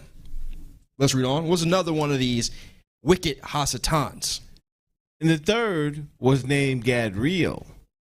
It is he who showed the children of men all the blows of death, and he led astray Eve. This is the one that went to Eve and said, eat of this sacrifice. It's going to taste so pleasant. You're not going to die. Once again, lying to them, giving them, and this is how Satan comes to you, because he knows what's right and what's not. He just chooses to do wickedness. And so he is saying, I know the mysteries of Abba Yahweh. Your flesh is not going to die. Your soul definitely will. He just left that part out. Yep. You're going to die? You're not going to die. Remember, you were in the primal. Your primal body's not going to die, Eve. Didn't tell her soul was going to die. Yeah. So she ate of it, brought it to her husband. They both died. Gadriel's the one, the Satan that went to Eve and deceived her. Let's read on. And Gadriel showed the weapons of death to the sons of men, the shields and the coats of mail, the sword for battle. And he showed the sons of men how to wield the sword. He was the one that taught them so that he can enact his vengeance on Adam. It was Gadriel, it was Satan showing them, let me show you how to use the sword. I got my own sword. Messiah got his, I got mine. And let me show you, he's not just teaching them how to make physical weapons. He's teaching them how to fight in spirit, through witchcraft, through enchantments, through accusations, through all manners of wickedness. He's copying the sword that the Messiah has for judgment and taking it against the righteous. He's the one who showed them how to use the sword. Let's read on. And the sword for battle and all the weapons of death to the children of men, and from his hands they have proceeded against those who dwell upon the earth from day to day, from that day and forevermore. So from his hand proceeds his weapons, not just fighting and violence, but the accusations. He taught that to the sons of men, and it said it proceeded forth from that day to all men. Everybody's getting accused, getting that sword of judgment upon them because Satan taught it to them. And he has his chosen few who he uses to go and engage in that, the use of that sword, which, as we're going to show in this class, is divination, is witchcraft, is enchantments, not just using a physical sword, but just like Satan, or just like the Messiah brought judgment upon Hasatan, he's trying to bring judgment on you. Let's go to Enoch, the 8th chapter, and we'll pick up in the first verse, Priest Uriah. And Azazel taught men to make swords. Azazel also taught men to use the sword. Gadriel came to him. Remember, Asbiel and Jaquan were whispering in the ears of the sons of Seth. Time won't for us to go through the lineage of Azazel, but he was one of the sons of Seth, one of the chief captains, and he went down the mountain with the rest of them. And the Satans entered him. Gadriel came to him and said, let me show you how to make a sword. Okay, I need some iron. No, you don't need no iron. I need some wood. No, you don't need that. I'm going to show you how to go into heaven. Yeah. Through the back door, because the Messiah shut the door for me. You're going to go through the back door. You're going to go through the window. We're going to break a hole in the roof, and we're going to go in. I'm going to show you how to go and use that sword of judgment against the righteous, against the chosen, against Adam's seed, against your own brethren.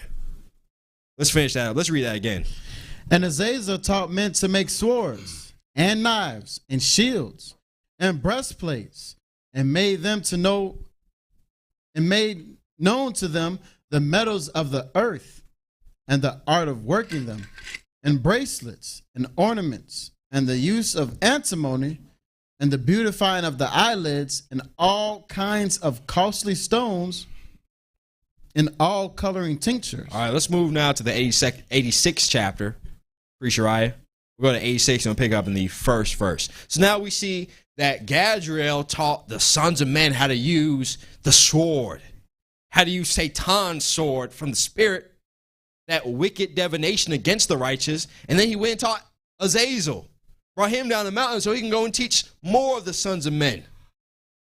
And so now that's what we're going to pick up on. We're going to see the vision that Enoch had. We covered this a few months ago, actually, regarding Enoch seeing the white bull that came forth, which was Adam. And then out of that white bull came forth all these animals, and these would be all the nations that started to come forth. We're going to pick it up in the middle of it, essentially where we're at, what we're talking about, which is Azazel coming down the mountain. The saints, the sons of Seth, actually already having come down the mountain. This is where we're going to pick it up at. Enoch 86 and verse 1. And again I saw with mine eyes as I slept, and I saw the heaven above, and behold, a star fell from heaven, and it arose and eat and pastured amongst those oxen. So now a star fell from heaven. What's that? That's the sons of Seth coming down the mountain. The angels, as the Most High called them, coming down with the oxen, with the beast, the sons of Cain, and dwelling with them. Ate from the pasture and then rose up. Let's read on. Verse 2. And after that I saw the large and the black oxen. And behold, they all changed their stalls and pastures and their cattle, and began to live with each other. That black oxen being, he had the white ones and the black one. This black one was wicked, filled with wickedness and darkness. That was the sons of Seth who had engaged in that wickedness. And what did Jared say to them? You go down this mountain. You are now children of Abba Yahweh. You go down this mountain, who shall you be? Devil. Children of the devil. There shall be no light in you, just like there is no light in him. And so they began to pasture with each other, be in the stalls with each other. They started to mix and intermingle. Let's read on. And again, I saw in the vision and looked towards the heaven. And behold, I saw many stars descend and cast themselves down from heaven to that first star. So one star went down. Let me try this out. I've been seeing them dancing and partying all day for a year, every day.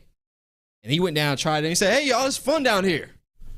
And so the rest started coming down the mountain and joining them. Let's read on. And they became bulls amongst those cattle and pastured with them.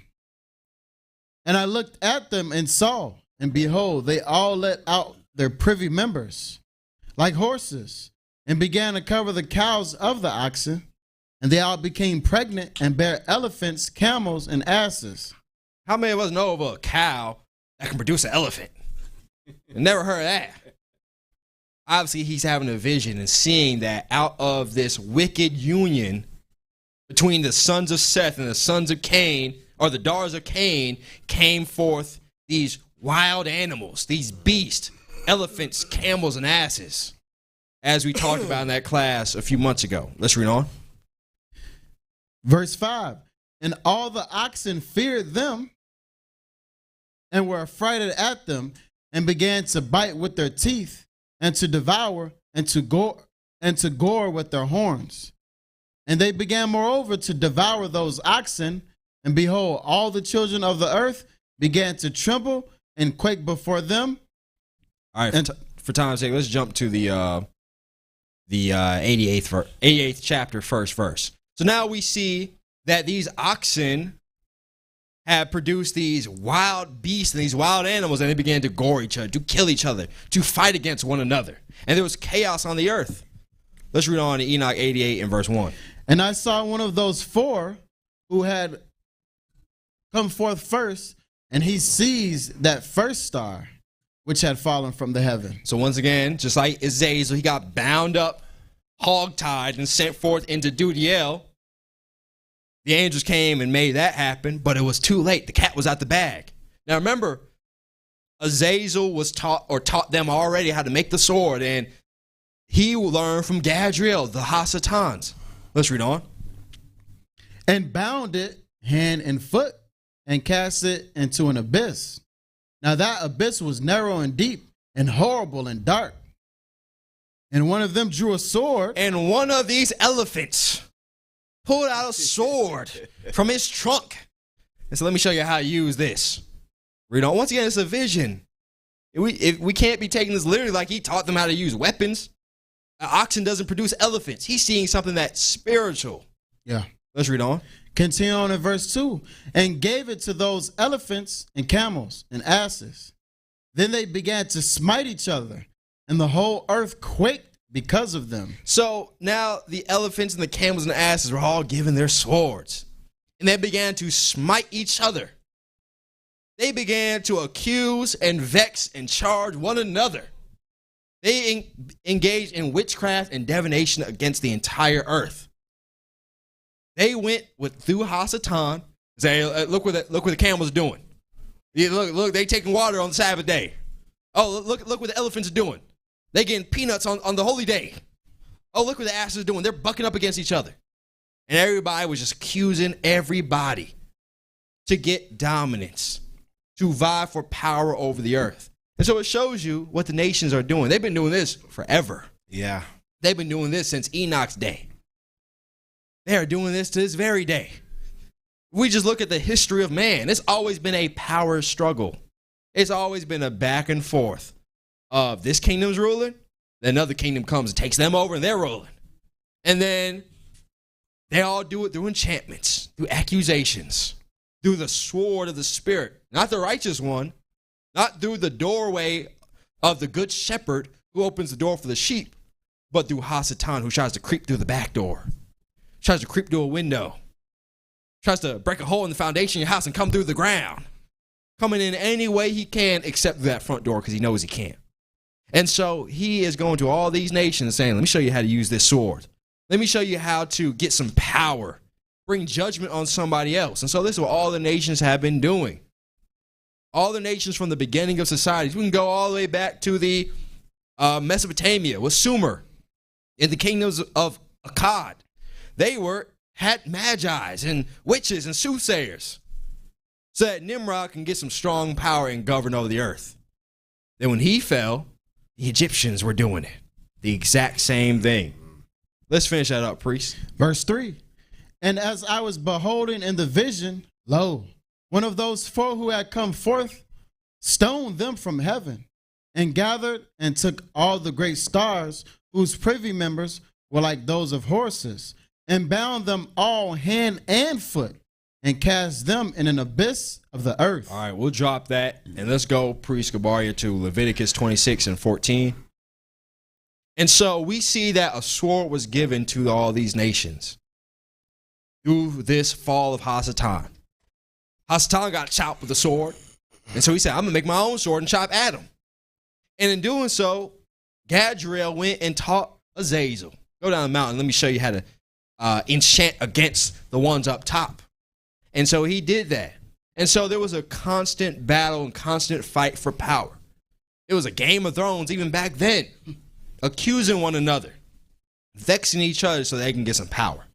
And so now we see that the nations also have a sword that they're given by Hasatan. Now we see, hopefully a little bit more of the picture, why it's necessary for us to go to war. We're just being a victim if we don't grab up our weaponry and fight back. You're just the one who has no weapons in your house, not even a baseball bat, and the thieves just coming in and breaking in and grabbing whatever they want. You go and buy a new TV, they're waiting because they know you ain't got no weapons. They sitting back next to your door. Oh, I'm being tonight to grab that. You might as well leave that right here. Yeah, exactly. Go ahead, man. You might save yourself some trouble. I'm gonna break your window, or you can just put it in my hand right now. But if you're the one with the weapon, and you say, "Don't try it, buddy," he's gonna be like, I didn't mean you. I meant him. I'm going over there. Don't be the defenseless ones, because Satan is giving the nations the sword to fight you.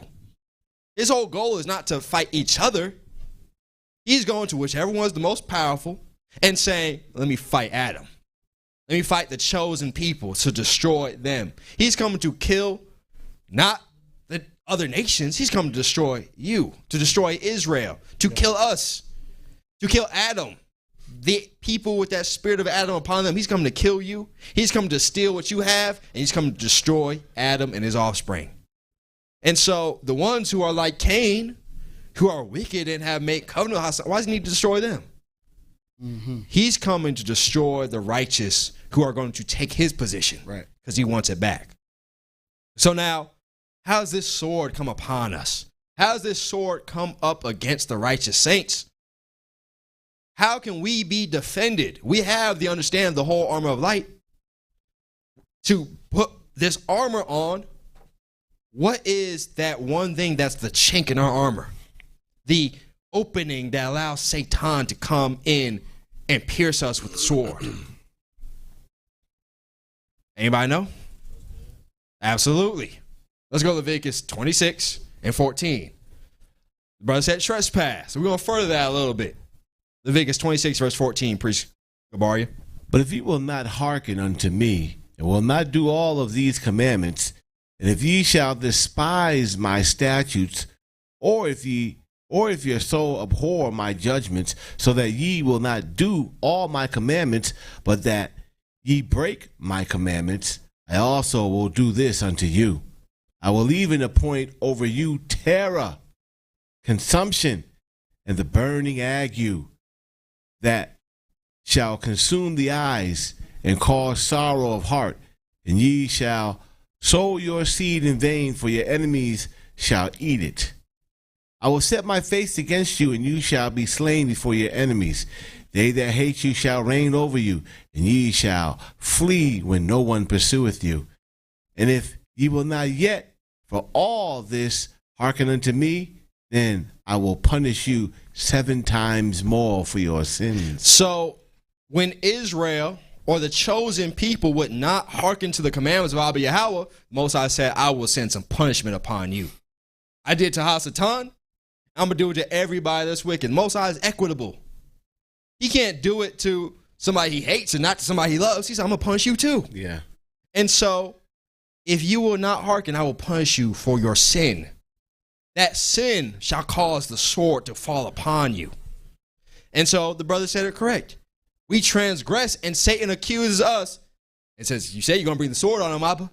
He got sin all in him. Bring that sword down. Jump down to the 23rd verse, Priest Gabaria. And if ye will not be reformed by me by these things, but will walk contrary unto me, then I will also walk contrary unto you, and I will punish you yet 7 times for your sins. So he said he will punish. He was talking to Israel this time. I will punish you. Even though you are my covenant bearers, I have given you the covenant to bring light to the whole world, I will punish you if you do not keep my commandments. What was the punishment? And I will bring a sword upon you. I will bring a sword upon you. I'm going to bring those angels with swords to punish you. What shall they do? That shall avenge the quarrel of my covenant. This is not a physical sword. Of course, that's part of the punishment. But there's so many more punishments in the arsenal of Abba Yahweh. He's not reliant on the swords of men. He's talking about that spiritual sword. I shall bring it upon you. And so, once again, we are in a war. And in a war, there's weapons on both sides. Yeah, we have a more powerful weapon. But if we can get deceived, if we can get caught in an ambush, we can get killed too. And so we must be on our guard. We must have the whole armor of light and then wield the sword. Let's read on. And when you are gathered together within your cities, I will send the pestilence among you. This is the sword. Pestilence. Disease. Read on. And ye shall be delivered into the hands of the enemy. Jump down to the third verse. And I will scatter you among all the heathens, and I will draw out a sword after you, and your land shall be desolate, and your cities waste. That sword that the Messiah is talking about shall lay waste to your cities, make your land desolate. What kind of sword does that? Yeah. What kind of physical sword makes your land desolate? It's not a physical one. It is that spiritual sword, that vengeance coming upon even the righteous. And how so? Because Satan taught the people of the earth, taught the nations. Let me show you how to do this. Let me show you how to wield that sword. Let's read on. 34. Then shall your land enjoy her Shabbats, as long as it lieth desolate, and ye be in your enemy's land, even then shall the land rest in your enemies, and enjoy her Shabbats, as long as it lieth desolate, and shall rest, because it did not rest in your Shabbats when ye dwelt upon it. We see the transgressions that were being done. Israel had Shabbat days and they did not keep them. He said, I'm going to make this land keep that Shabbat. I will send a sword upon you and remove you out of this place. Let's read on. 36. And upon them that are left alive of you, I will send a faintness into their hearts, and in the land of their enemies, and the sound of a shaking leaf shall chase them, and they shall flee as fleeing from a sword, and they shall fall when none pursue it. Once again, showing you he's not just talking about a physical sword. Nobody's pursuing you, yet you're fleeing like you're fleeing a sword, because you can't see the angels that are coming behind you, the legion that are coming up against you, because Satan was able to accuse you. He was the one bringing the sword upon you. And yet, we are being punished by that same sword that we're supposed to be using. We have to take charge of this battle. We have to take our weaponry and stand strong against he who's using weapons against us. They have a saying in the world, don't bring a knife to a gunfight. Don't bring physical weapons to a spiritual gunfight. Yeah. Bring that sword of the spirit, because Satan is fighting you that way. If you got a knife in the gunfight, that dude was all the way across the room and you getting sniped out. That's how Satan's operated. You trying to fight by marching and voting, and we got elect Joe Biden again because he's going to restore the soul of America. Trump is so bad, you fighting the wrong way. Let them have that. Those are things of the world. We are fighting from heaven. Let's read on. 37. They shall fall upon one another as it were before a sword, when none pursueth, and ye shall have no power to stand before your enemies. Let's go to Judith 11. Priest Uriah. Judith 11, we'll pick up in the first verse. And then Priest Kabar, you get Jubilees 8. And we'll pick up in the first verse as well. So we see now that sword came upon us. It came upon Adam when they did something first. We have a strong armor that will protect you from the attacks of Hasatan. But if you willingly take it off, you're just open. That's always something I hated in movies. When you got the good guy has the ups on the villain, and then he says, fight me like a man. Put that gun down, fight me like a man. And it's always the dumb one that says, I'm gonna put this weapon. You just gave power to Satan. And what happens 99% of the time? He gets his behind warped. The villain had a gun in his side that you didn't see. And he takes it out. He's got a weapon. And he used it against you. Yep. That's how Hasatan works. We have a powerful weapon. And Hasatan says, fight me like a man. Put down that sword. Put your dukes up and fight me like a man. That is the worst thing you can ever do. What's the equivalent of that? Fight me like a man. Go out and vote. Go out and march. Like a man. Yeah, march like a man on Washington, D.C. Go and fight me like a man. That's how you do it. Go and fight for education. Go and fill out the census so you can get your funding. That's how Satan telling you put down your weapon and fight like a man. It's a spiritual battle. Yeah, kind of. And you trying to fight in the flesh. You will lose every time because he's more powerful there than you are. That is a man who knows MMA. He's been in thousands of fights talking about put down your weapon and fight me like a man so I can snap your arm in 5 seconds. Don't do that. Don't do that. Just go ahead and go ahead and end get this. rid of him. Because you got the ups right now. Go ahead and say nope. Pop, pop. You ever seen that clip from Indiana Jones? The Arab dude got the scimitar and he's doing all his moves and exactly. He knows how to use that thing. What did Indiana Jones do? Pop. Kept it Move moving. on. Yeah, good. That's how we need to do with Hasatan. Oh, you got a big bad sword. Okay. I'll bring a legion of angels to bring fire down on him. It's done with. He's burnt up. And we give that sin offering and we move on to bigger and brighter things. No time to play. But you going and marching, you just walk. You're doing the dream, going slow motion. Mm-hmm. That's how fast you moving. All the times you vote. How many times have we as a people gone to war for this country? How many times have we gone to vote in this country? How many times have we marched for whatever rights in this country? And where we at? Same. Look how devious and dastardly Satan is. We put in all that time and effort in the civil rights movement in the 50s and the 60s, and they bring forth the Civil Rights Bill in 1964. The Civil Rights Bill. Now, remember, it was us marching and petitioning for our rights. That bill should have said, black people, quote unquote, African Americans, you get this right. But what they put in there? You shall not discriminate based on sex. Oh, boy. Based on orientation. Okie doke. Based on any nation, any genetic disposition. What?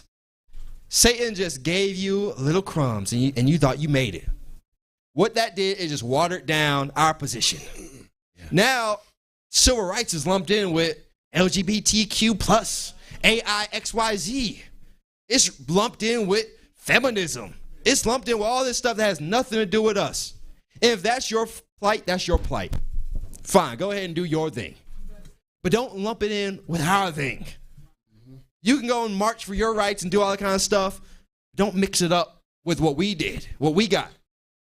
If you were LGBTQXYZ, you were not put in chains and put in bondage for hundreds of years and brought to a whole nother country that wasn't yours and made to serve and work for a master that brutalized you. You didn't go through that. If you are a woman, you didn't go through that. It's crazy that feminism now is seeping into our own community. Our own women are talking about, you misogynistic. Okay. Well, when they told us to go to the back of the bus, they tell just women to go to the back of the bus? Or they told both of us? Yeah, we know about Rosa Parks. What about the brother, I don't even remember his name, but he came home from World War II, still in the military uniform, and said, I fought for this country. I'm going to sit wherever I want on this bus. The white man came up and said, boy, you better get to the back. And he said, no. And remember, he's in military uniform. He said, no. Put out a gun and shot him dead. Wow. Did this happen to just women? No. Or it happened to both of us? It happened to both of us. We're in this fight together. And Satan is coming with you with that sword of the spirit, his enchantments, and said, let me divide the household. Because if men and women are fighting each other, there is no room to fight Hasatan. There's no room to fight me. If we lump this in with LGBTQ plus I, XYZ, then you all are fighting against that, and I got some accusations against you. That is not the plight. That's not the fight that we need to fight. If you're over there talking about voting, Satan has deceived you. Now you're engaging in witchcraft and augury. You didn't even know it. Yeah. And he's got buku trespasses to accuse you with. Let's fight the real fight. Before we do all this stuff physically, before we make any physical moves, let's go and get the sword of the Spirit. Let's first get the whole armor that we've been talking about this whole series. Then let's get the shield of faith. Get some faith in our behalf. Get some evidence of him who we cannot see. So that when Satan comes to you with those thoughts, you're not doubting. Even if you're scared, you're like, nah, I see that how it's true. I see his works. And now that you have that whole armor and you're able to stand against his wiles, get that sword of the word. So I'm about to fight against Hasatan from heaven. I'm going to fight in these oblations before I fight in the flesh. Let's drop that. Let's go to Judith 11 and pick up in the first verse, priest. Then said Holofernes unto her, Woman, be of good comfort. Fear not in thine heart, for I never heard any that was willing to serve Nebuchadnezzar, the king of all the earth. So Judith is in that captivity under Nebuchadnezzar, the Babylonians. And remember what happened? Israel was wicked. And the Most High brought forth a sword against them. Let's read on. Verse 2. Now therefore, if thy people that dwelleth in the mountains had not set light by me, I would not have lifted up my spear against them. But they have done these things to themselves. They have done these things to themselves. Some key words right there. This punishment that I'm about to bring is not because of me. Y'all did this to yourselves. Adam, you did this to yourself. Children of Israel, we did this to ourselves. Let's jump down to the 9th verse. What is he talking about? Now as concerning the matter which Ichor did speak in thy counsel, we have heard his words, for the men of Bethulah saved him. And he declared unto them all that he had spoken unto thee. So now this is Judith speaking. And what does she say? Read on. Therefore, O Lord and Governor, respect not his word, but lay it up in thine heart, for it is true. For what you said is true. Which is what? For our nation shall not be punished, neither can sword prevail against them. Our nation, Israel, and the chosen people shall not be punished. The sword shall not come upon us, except they sin against their Abba. Except there is sin found in Jacob. Except there is sin and iniquity found in Israel. Then the sword has all the power against us. When you engage in trespass and when Satan brings sin upon you, you're taking your armor off. You take it off slowly and slowly. First you took off that headpiece, the helmet of salvation, the diadem. Then you took off the breastplate of righteousness, the ephod. Then you took off the peace offerings. Then you took off your loins girt about with truth. And now Satan has a soft meat target to go and kill. That is the worst thing you want to do. Anybody who studies war knows these bodies have no protection against weapons that man forms. That's why you put on armor, because it's hard as an exoskeleton. But you go out into warfare butt naked, what you going to get? Them bullets are passing right through you. Yeah. The swords are piercing right through you. This is what Satan has done by deceiving us. You took off the armor, and you are nothing but a squishy bag, an easy target for him. Put on the armor so that you can stand against his wiles, stand in the evil day. It shall not come, the sword shall not prevail against you, except you sin against Abba Yahweh. Let's drop that. Let's see an example of that. We're going to go to Jubilees chapter 8 and pick up in the first verse. Priest Gabaria. 29th. Jubilees chapter 8, verse 1. 1, 2, testing. In the 29th Jubilee, in the first week, the beginning thereof, Arphaxad took to himself a wife, and her name was Rasuja, the daughter of Susan, the daughter of Elam. And she bare him a son in the 3rd year in this week, and called his name Canaan. And the son. So Arphaxad was one of the sons of Shem, offspring of Noah. This is not long after the flood, because of the wickedness of all the people on the earth. Noah, taking up the shield of faith, doing right by Yahweh, was protected from the calamity that would come. And so now they're populating. Let's read on. And the son grew, and his father taught him writings. And he went to seek for himself a place where he might seize for himself a city. And he found a writings for which former generations have carved on a rock. Former generations before the flood. Remember, this is one of the first few generations after the flood. This wasn't Arphaxad or Shem putting it down. This was the elephants, the camels, the asses. Sit right down all this witchcraft that Azazel and Gadriel and all the wicked ones have taught us. Write down how to use that sword. Read on. And had carved on a rock, and he read what was thereon, and he transcribed it, and sinned owing to it. For it contained the teachings of the watchers in accordance with which they used to observe the omens of the sun and moon and stars and all the signs of the heavens. So now Canaan brought forth sin again upon the earth. Now we see why the children of Noah began to be wicked again. Even after the flood that it would exterminate all wickedness, it started to sprout back up again. Because he went and transcribed the writings of the watchers. How they taught men how to use the sun and the moon and the stars of heaven to go and enchant and use that sword against the righteous. It was transcribed and he wrote it down. Let's read on. And he wrote it down and said nothing regarding it, for he was afraid to speak to Noah about it, lest he should be angry with him on account of it. Afraid to speak to Noah.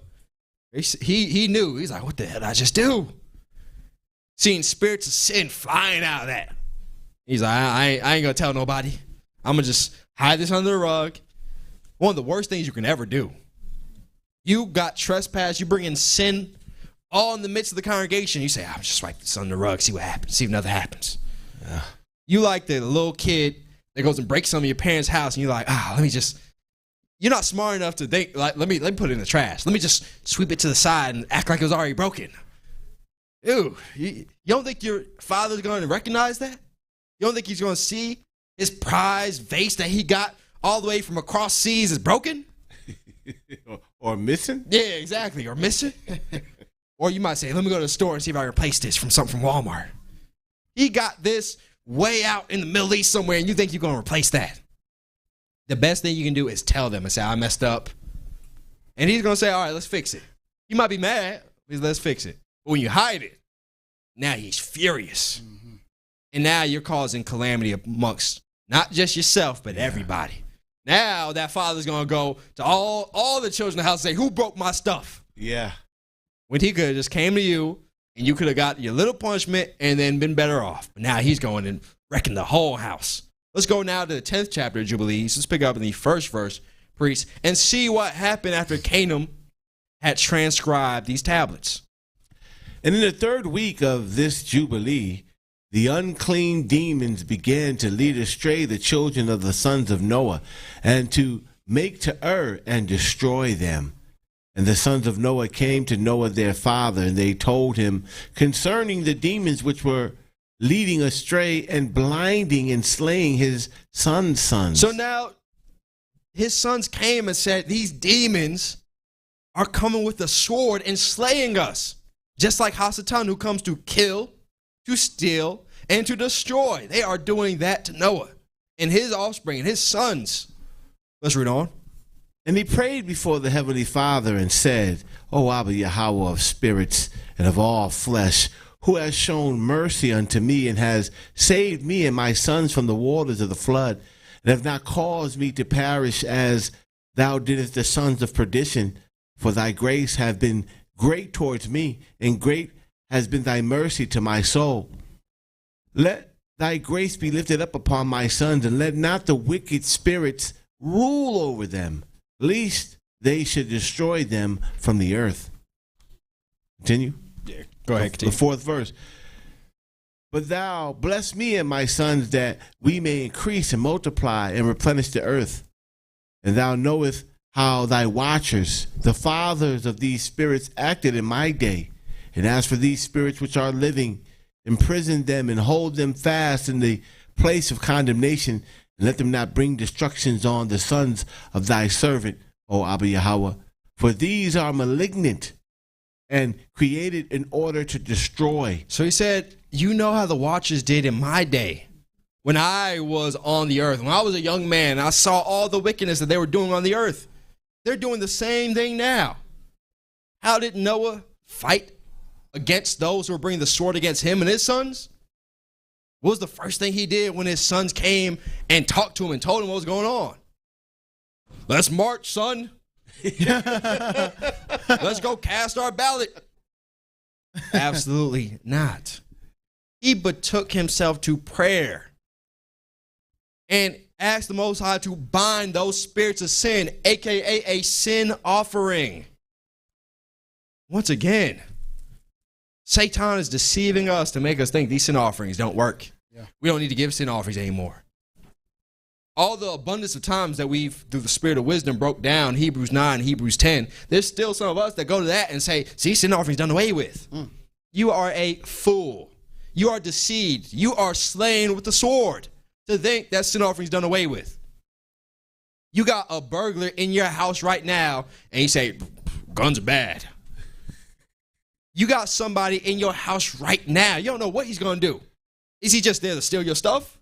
Or is he there to rape? Is he there to murder? You don't know. And you say, guns are done away with. I don't believe in guns. Okay, brother. Well, I'll see you tomorrow at your funeral. We should be strong enough to see that this was the power that our forefathers had. This is the power that we have today. Satan is doing the same games to destroy and kill us. He has done nothing but to kill, to destroy, and to steal your oblations, to steal your power, to steal your weapons. We are given a strong weapon, and yet we want to say, I don't like that. That's a little too mean. That's too harsh. Well, that's not going to change the matter of the fact that Satan is using that against you. Yeah. Let's continue on, priest. If I can say something real quick. This is our forefathers here giving us an example to show you their wisdom, how they recognized when sin was upon the earth. Now, let's fast forward to 2025. Now we have people that are saying that Jesus nailed sin to the cross so we don't have to worry about it anymore. But the same characteristics of sin then are the same characteristics of sin still existing. So how is it nailed on the cross? How do we fight them if you're saying it's nailed on the cross? It's not. Pay attention. I rebuke you in the name of Jesus. And they're laughing. Yeah, absolutely. They are laughing themselves and laughing you to scorn. I rebuke me in the name of Jesus. Okay. All right. I'm going to see you in the club next week, right? Okay. Cool. That's what they're doing to you. And as Priest Kabari said, the same things we see in antiquity. Read the book of Adam and Eve. Look how Satan entered into Guinan and taught him to make it look like Atlanta back in the days before the flood. The Messiah said the same thing. It was going to be, so the end shall be like the days of Noah. Yeah. They're going to be having fun and celebrating, engaging in all types of abominations. They were engaging in all types of abominations down there. We already see what Enoch saw. The oxen were over there mingling with the other oxen. The stars from heaven came down. They were making elephants and asses and camels, all types of weird stuff going on. Mm-hmm. Look at some of these places here. They act like they're righteous people, upstanding. And you can find a underbelly that's being supported by the government that is in all types of debauchery. Yeah. All types of wickedness. It is, and they won't openly talk about it, but they ain't gonna give that up. Like I said, let's use Atlanta as a perfect example. They're not the worst city, but they're one of the worst because all of Georgia is red, conservative. And yet at the seat of Atlanta is this conservative governor, this conservative lawmakers, and yet they let Atlanta be this party nightlife city. Yeah. Filled with all types of abominations, filled with all types of wickedness. And yet you're supposed to be this person with Christian values and you letting debauchery happen in your city? Why? Because they getting some cut on that. Yep. It's bringing in some revenue. Yeah. That's why.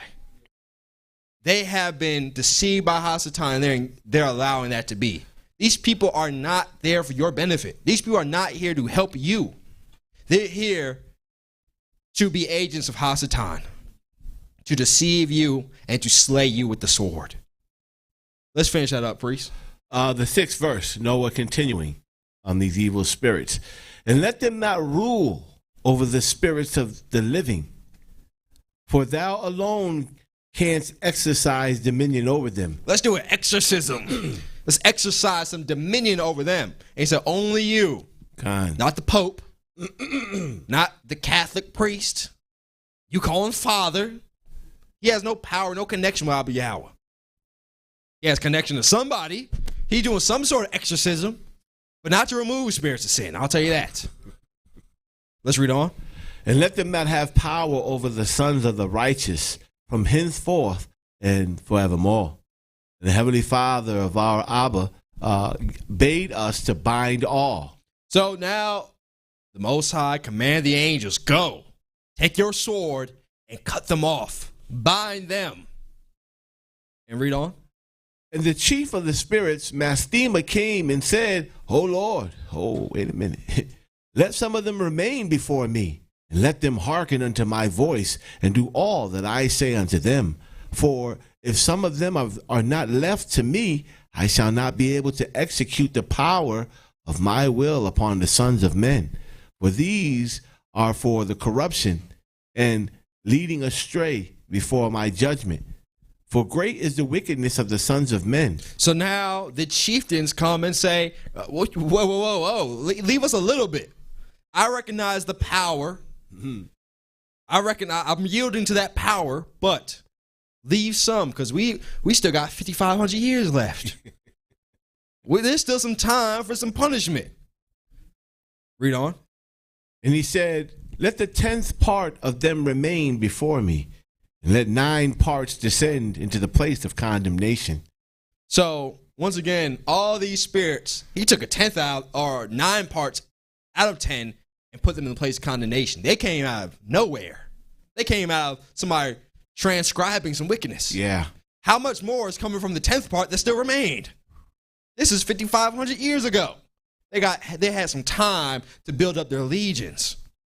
And Mastema, being one of the chief captains, one of the chief generals in this battle, is able to build up his population so he can go to war against you. And so he's had time to perfect his craft. He said, damn, Noah hit me with that sin offering. That joint, that was like a nuclear bomb going off. That was like Japan's, they surrendered. Yeah. I just lost 100,000 people in the blink of an eye. Yeah. They dropped a nuke on me. Oh, they dropped a second nuke. I just lost another 100,000 people in the blink of an eye. Okay, I surrender. Give up. Just leave a little bit of us. Yeah. So we can build up our army. In a few more years, we'll be strong enough to go back to war against them.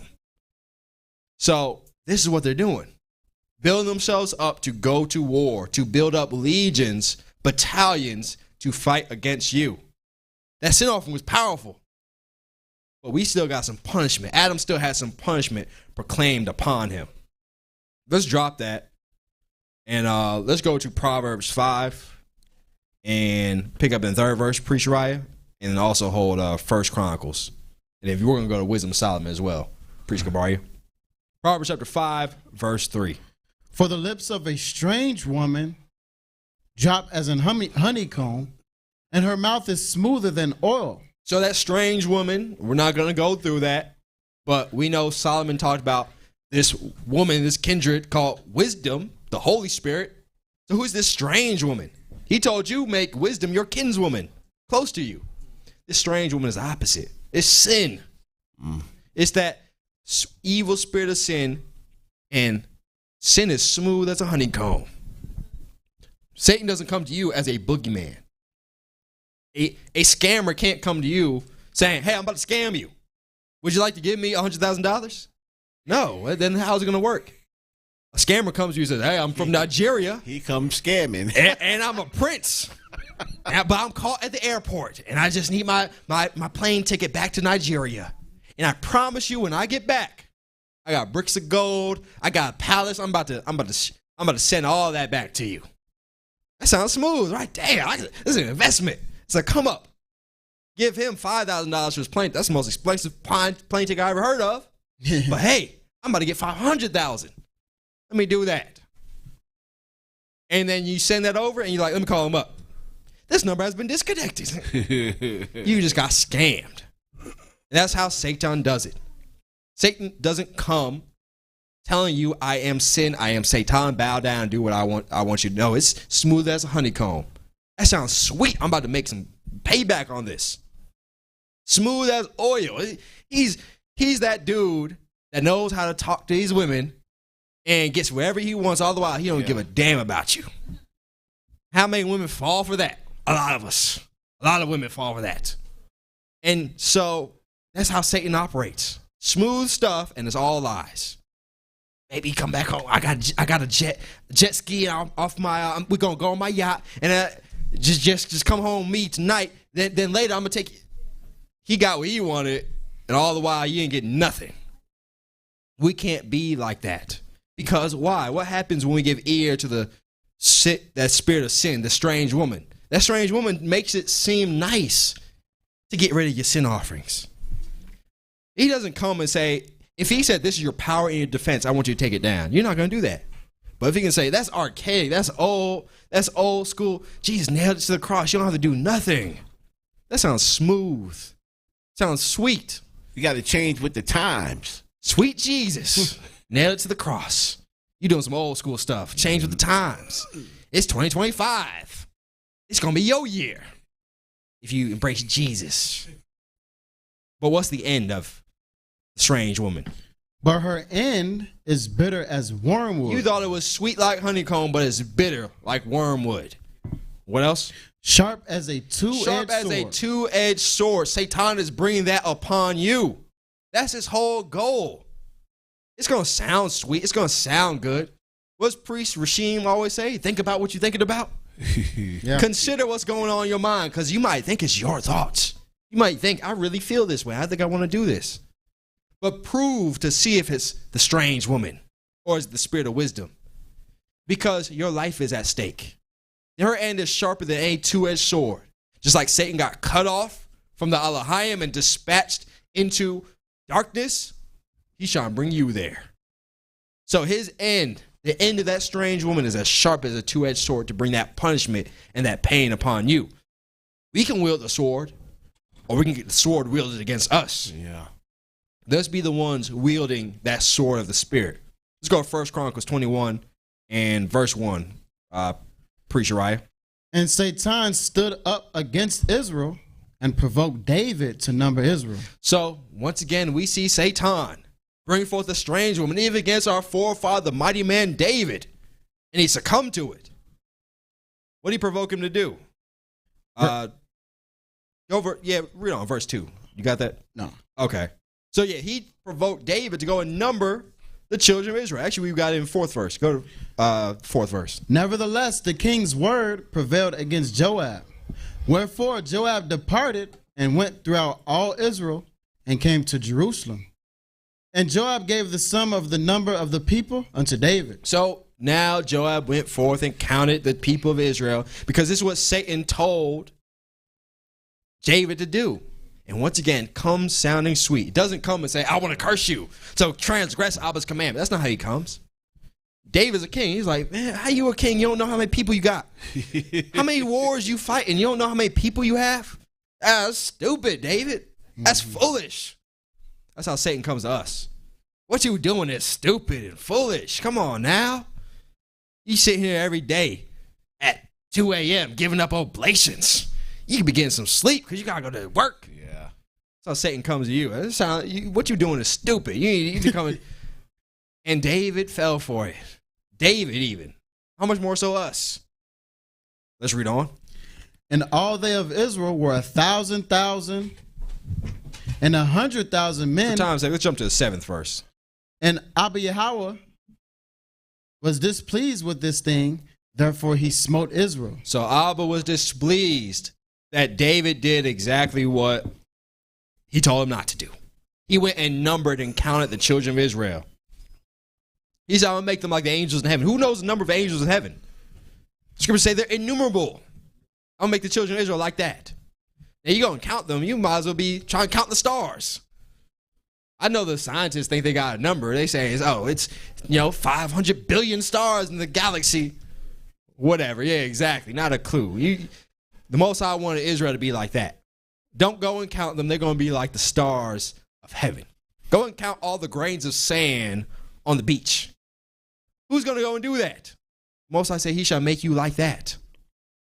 So the Most High was displeased that David went against that, and he was deceived by Satan. Let's read on. Verse 8, and David said unto Abba, I have sinned greatly, because I have done this thing. But now I beseech thee, do away the iniquity of thy servant, for I have done very foolishly. And the Most High spake unto Gad, David's seer, saying, Go and tell David, saying, Thus saith the Most High, I offer thee 3 things. Choose thee one of them, so I may do it unto thee. So Gad came to David and said unto him, Thus saith the Most High, choose thee either 3 years famine or 3 months to be destroyed before thy foes. All right, so now David prayed to Abba and said, I screwed up. I see the light. Now this is how we should all be, because we're all going to screw up. We're all going to trespass, but we need to be like David. The difference between David and Saul was like, I didn't screw up. What you mean? I'm going to do what I want to do. David was humble. And when he saw, when it was brought to light that he messed up, he went immediately and made atonement for it. And once again, as Priest already said, how you going to make atonement when you mess up? I know Christians say that Jesus already nailed to the cross. They say he already paid for that debt. I saw a Christian talking to some, I don't know if it's a skit or real, but he was talking to some kids and he said, so if you go rob a store right now, Jesus already paid the price for it. What? I would be rich by now. Yeah, exactly. Yeah, exactly. Let me just keep robbing. What's the point of me getting good? What's the point of me getting right? Why do they got jails then? Exactly. Why should you go to prison? Oh, so we should let the jails out because Jesus paid the price for all of them, right? Absolutely not. Makes no sense whatsoever. Matter of fact, Christianity will make you build a society that is destined to fall. Imagine you do that. There is no accountability for your actions. Jesus paid the price already. Let's build a society on that. Okay, you just killed my son. Jesus paid the price for that already. Go ahead about your way. Yeah. Absolutely not. Everything is just love. Exactly. What happened to Botham Jean, I think it was? Got killed by a police officer who he was engaged with. Mm-hmm. In the courtroom, the brother said, let me give you a hug. What? Yeah, that's off. You killed my brother. Let me give you a hug because Jesus paid the price already. I'm crazy. Hey, I'm going to bring this sword against you. I ain't going to raise my hand up against you, but I'm going to pray that Abba brings a legion of angels and terrorize you all the days that you are on this earth. That is the power that we have. And the people, the powers that be, the principalities are doing much worse than that. Not just killing our brother, but killing our whole nation, bringing us into subjection. And the Christians have you say, give me a hug. Absolutely not. I don't want no hugs. I don't want reparations. I want that sword to come down upon you. That's what I want. That's the reparations that I want. Give me back the land that was given to my forefathers. Bring me into the covenant of Abba, that we may set up a place to worship our Abba. That's the reparations I want. Give black people reparations today. The stocks of Mercedes going to shoot through the roof. Stocks of Jordans, he's already a billionaire. That joint's going to shoot through the roof. They're going to skyrocket. If they announce reparations today, you better go and buy some Mercedes stock tomorrow. Because you're going to be rich. We don't need those kind of reparations. We need to be repaired as a nation, as a people. Yeah. Nationality is not about, our mindset right now is about individualism. We need to be repaired in mind and spirit. And we need to know that's Abba Yahweh who blesses us, not these people. Let's read on. So the Most High said, choose these three things. My bad, not to cut you off. The Most High said, choose these three things. You can either choose the famine, David, because you went against my commandment. You can choose this famine. You can choose the enemies, the nations to rise up against you. I won't be with you in battle. 3 years famine. 3 years or 3 months where the nations are winning in battle against you. Or what? What's the next one? Or else 3 days, the sword of the Most High. Or else 3 days of my sword upon you. Most High said, I can bring that sword against your enemies, or I can bring it upon you. The only reason it's going to come upon you is like what Judas said. No sword shall prevail against Abba's people unless there's sin found in us. And sin was all in David at this point. And he caused all Israel to sin. And so the Most High said, I can bring that sword upon you. What did David choose? Even the pestilence in the land and the angel of the Most High destroying throughout all the coasts of Israel. Now therefore advise thyself what word I shall bring again to him that sent me. And jump down to the 15th verse. So David said, there's mercy and I'll be out. I know it sounds hard, but I'm going to choose 3 days of the sword. Yeah. So the Most High said, okay, look at the sword, pestilence in the land, the angel coming and destroying. Let's read on, priest, in the verse 15. And the Most High sent an angel unto Jerusalem to destroy it. This is the sword of Abba Yahweh. This is us fighting from heaven. Now, unfortunately, it was fighting against us. But we can harness this and use it righteously. An angel coming down and destroying. Read on. And as he was destroying, the Most High beheld, and he repented him of the evil. And said, so this is why, as a side note, this is why David chose it. This is day one. Most High's like, look at my people. Angels destroying them. Let me stop that. Absolutely. Full of mercy. So I know I told David 3 days. It's going to be 3 days of this. If I do 3 days, they're going to be gone. All of them. Let me do about 50 minutes. Less than a day. So the Most High said, all right, David learned his lesson. Let's read on. It is enough. Stay now thine hand. And the angel of the Most High stood by the threshing floor of Ornan the Jebusite. And David lifted up his eyes and saw the angel of the Most High stand between the earth and the heavens, having a drawn sword in his hand. Having a drawn sword. The angels came forth with the sword of the Spirit to destroy and to kill and to bring pestilence in the land. David lifted up and saw that. That's a terrible sight. It's terrible seeing an assailant with a gun running across the street. That's terrible. That's a little scary. Imagine seeing a 50-foot tall angel with an 18-foot tall sword. And you're like, oh, man, that sword looking like a skyscraper. And you're ready to slice you in half with that. That's terrifying. Now think back what Satan saw when he rebelled. It wasn't just one angel. It was legions of angels come and said, Satan, you know what time it is. Yeah, exactly. Send all your boys and all your cronies. We about to get this war on. Let's read on. And his hand stretched out over Jerusalem.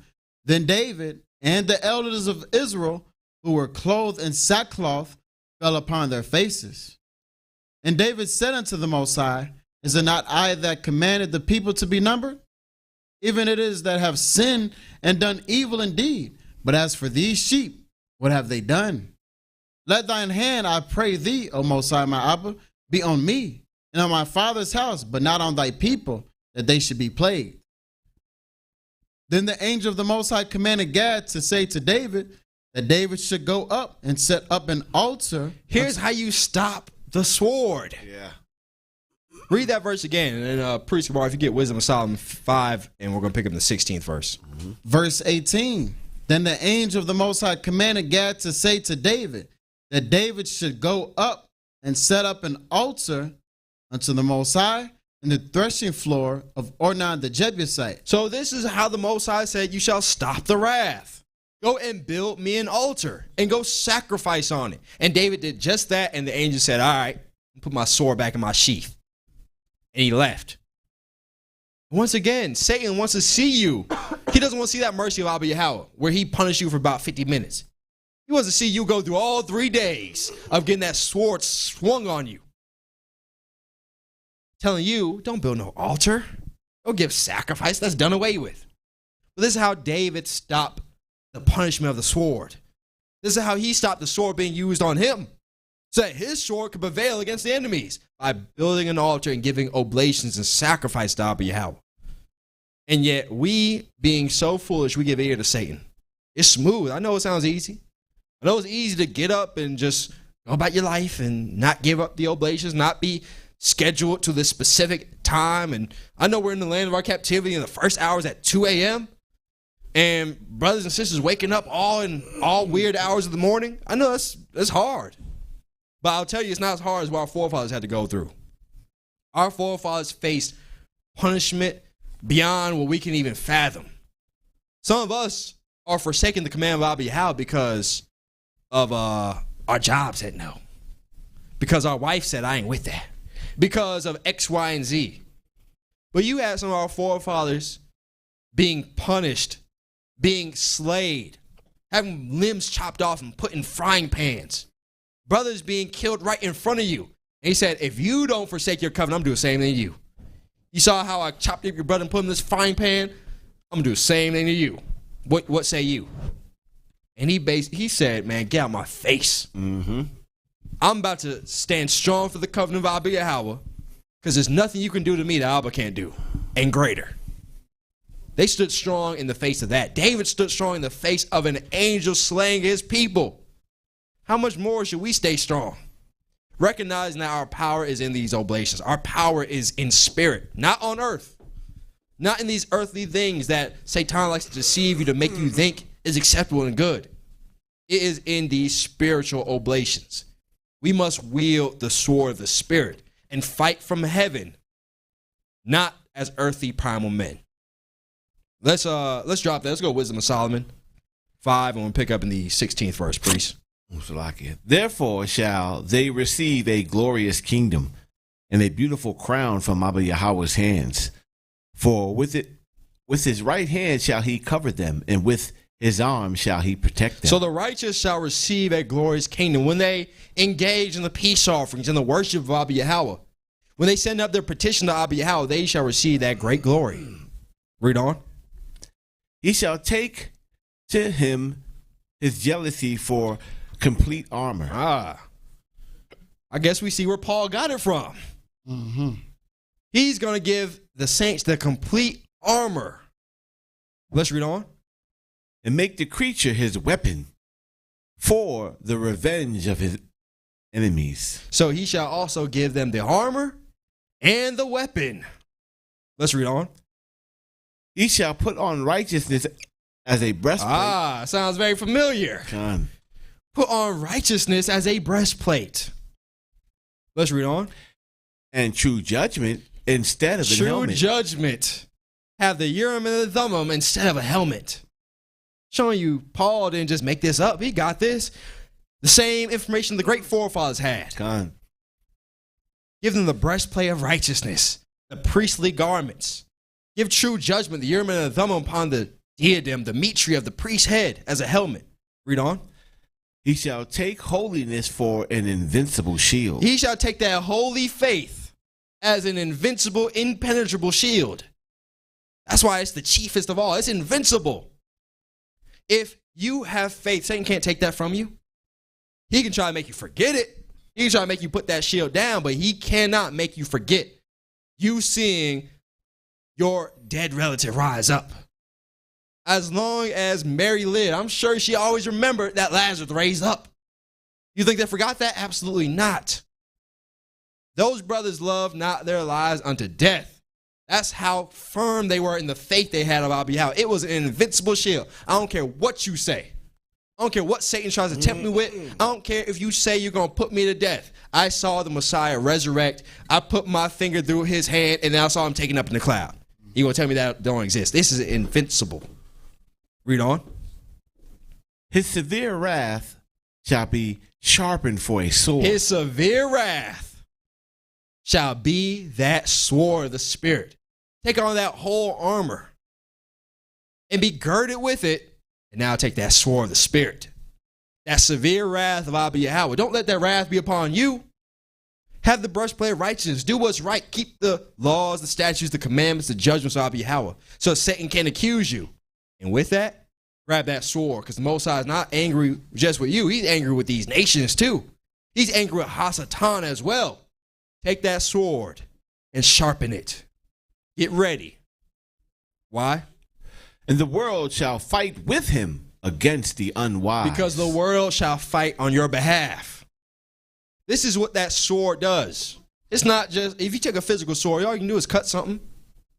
But the Most High said this sword shall cause the world to fight on his behalf. What does that mean? What does that look like? The world fighting with the righteous against the unwise. Read on. Then shall the right aiming thunderbolts go abroad. Thunderbolts coming from abroad. You got people who got firearms talking about that thunder. Yeah, it's loud.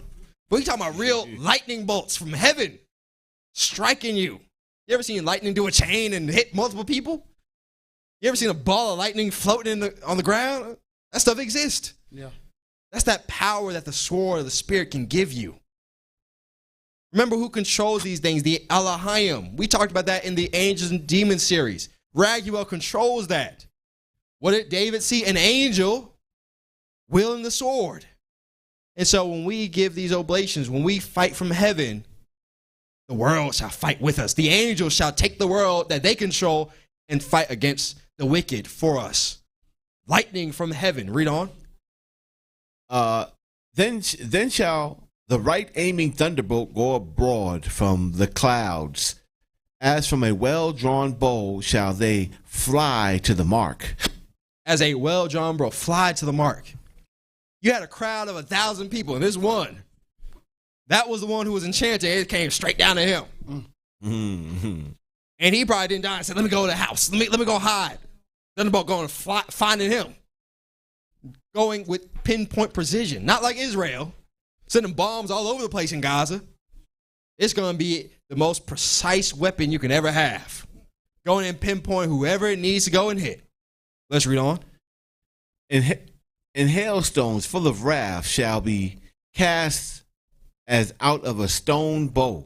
Hailstones coming down and destroying everything the wicked has. When we fight from heaven. When you fight physically, you are shortening yourself. You're only giving yourself so much power. There's a little bit of power in your fist to punch one person. Now you tired. You fought one person. I'm winded. Let me get some energy so I can fight the next person.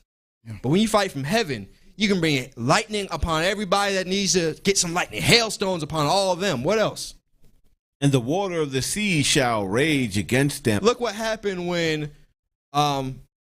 Jonah was running away from the work of Abba Yahweh. That sword was following him. That water, there was a tempest in the ocean. They said, man, cast him off. It's him. Once they did that, that water was assuaged. Showing you this power. The angels are coming with that sword, and that's the power they have. This is the power that we can also wield if we do it righteously. Let's read on. And the flood shall cruelly drown them. Yea, a mighty wind shall stand up against them, and like a storm shall blow them away. blow them away. Thus iniquity shall lay waste the whole earth, and ill dealings shall overthrow the thrones of the mighty. Iniquity, sin, shall cause the whole earth to be laid waste.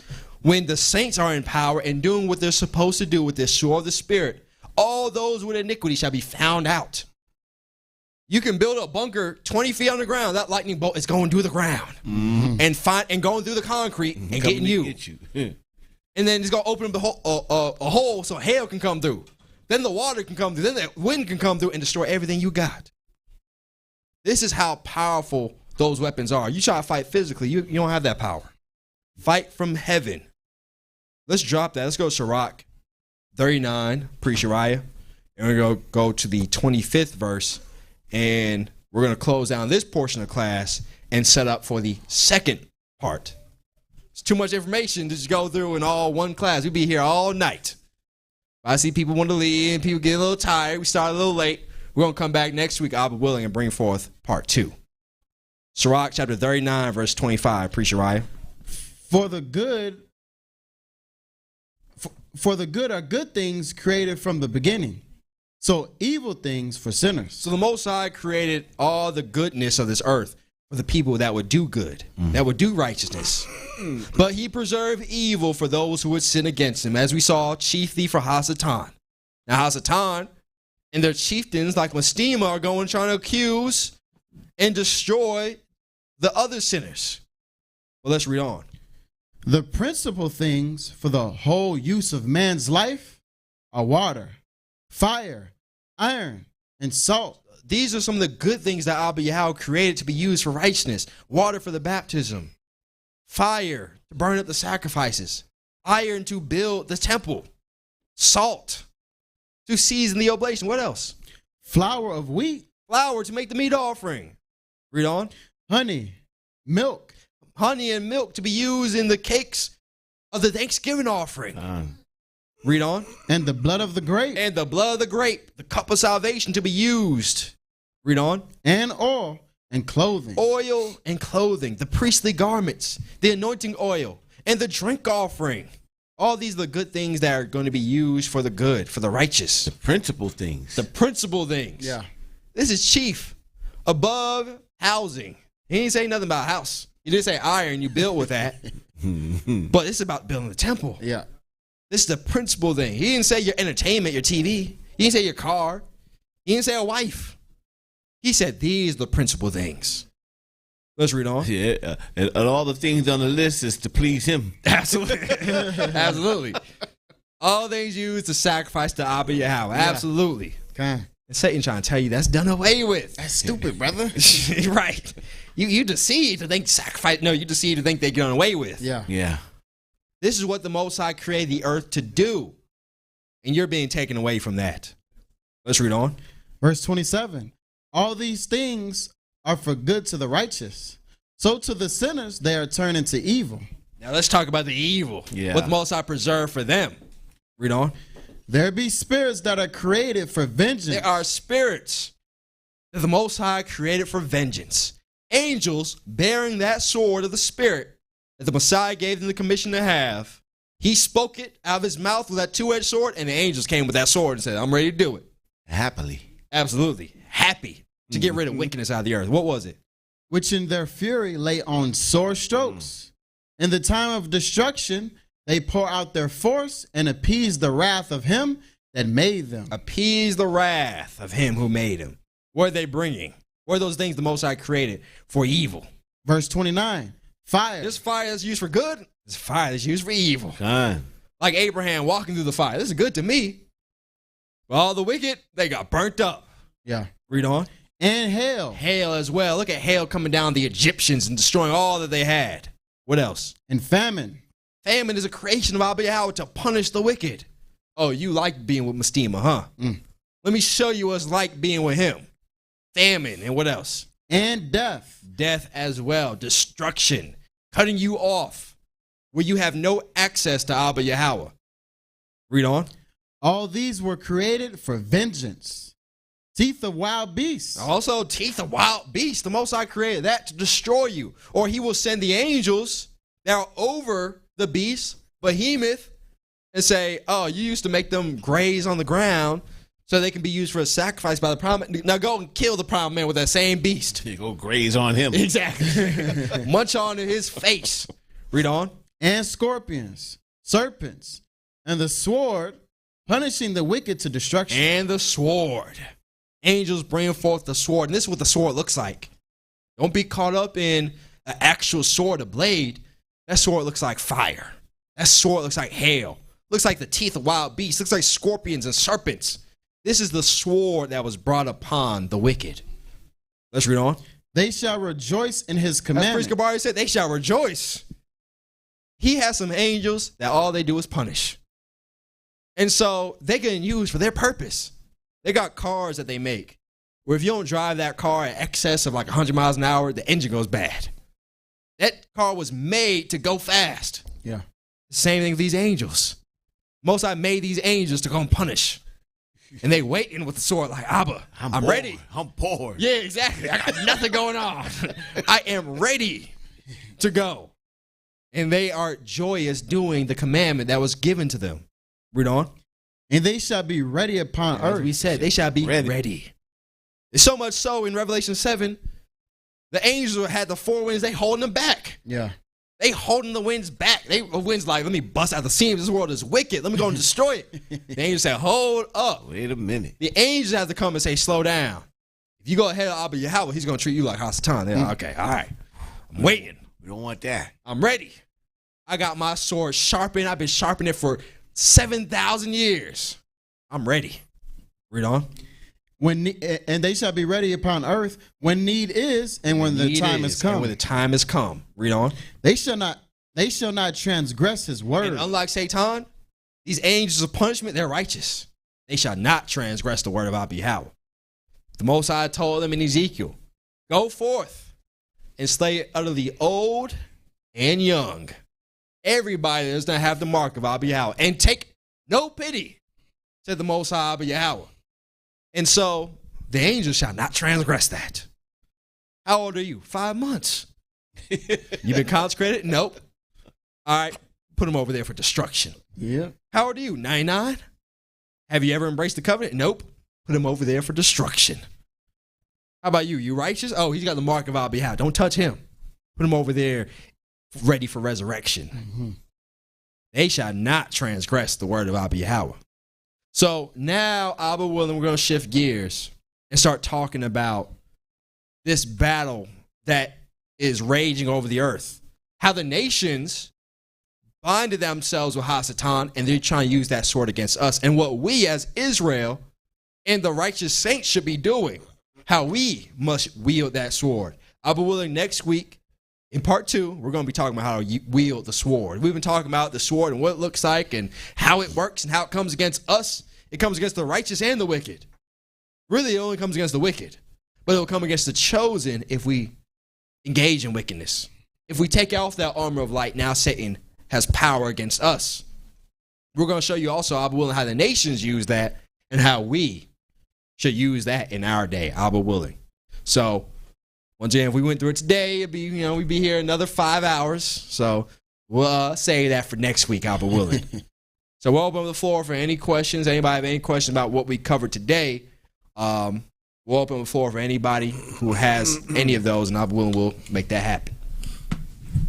And any questions online, for those online as well, make sure you go ahead and pose your questions so we can, Abba willing, bring forth an answer.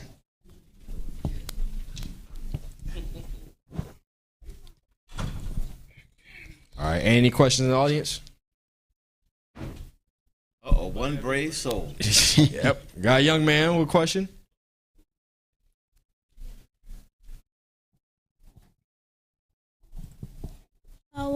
Shalom. My question is, why did the Most High create Hasatan? Good question. Now remember, he wasn't made as Satan. He was an angel. He talked about his wings were like the wings of all the other angels. So he was made to govern over the water and the land. His job was to make sure that the fish were producing, to make sure that earthly people had sacrifice to give to Abba. Their job was to make sure that the cattle was producing so that people had sacrifice to give to Abba. And so when they were made on the 5th day of creation, Adam came on the 6th day. And the Most High told them to bow down and serve Adam. And they didn't want to do that.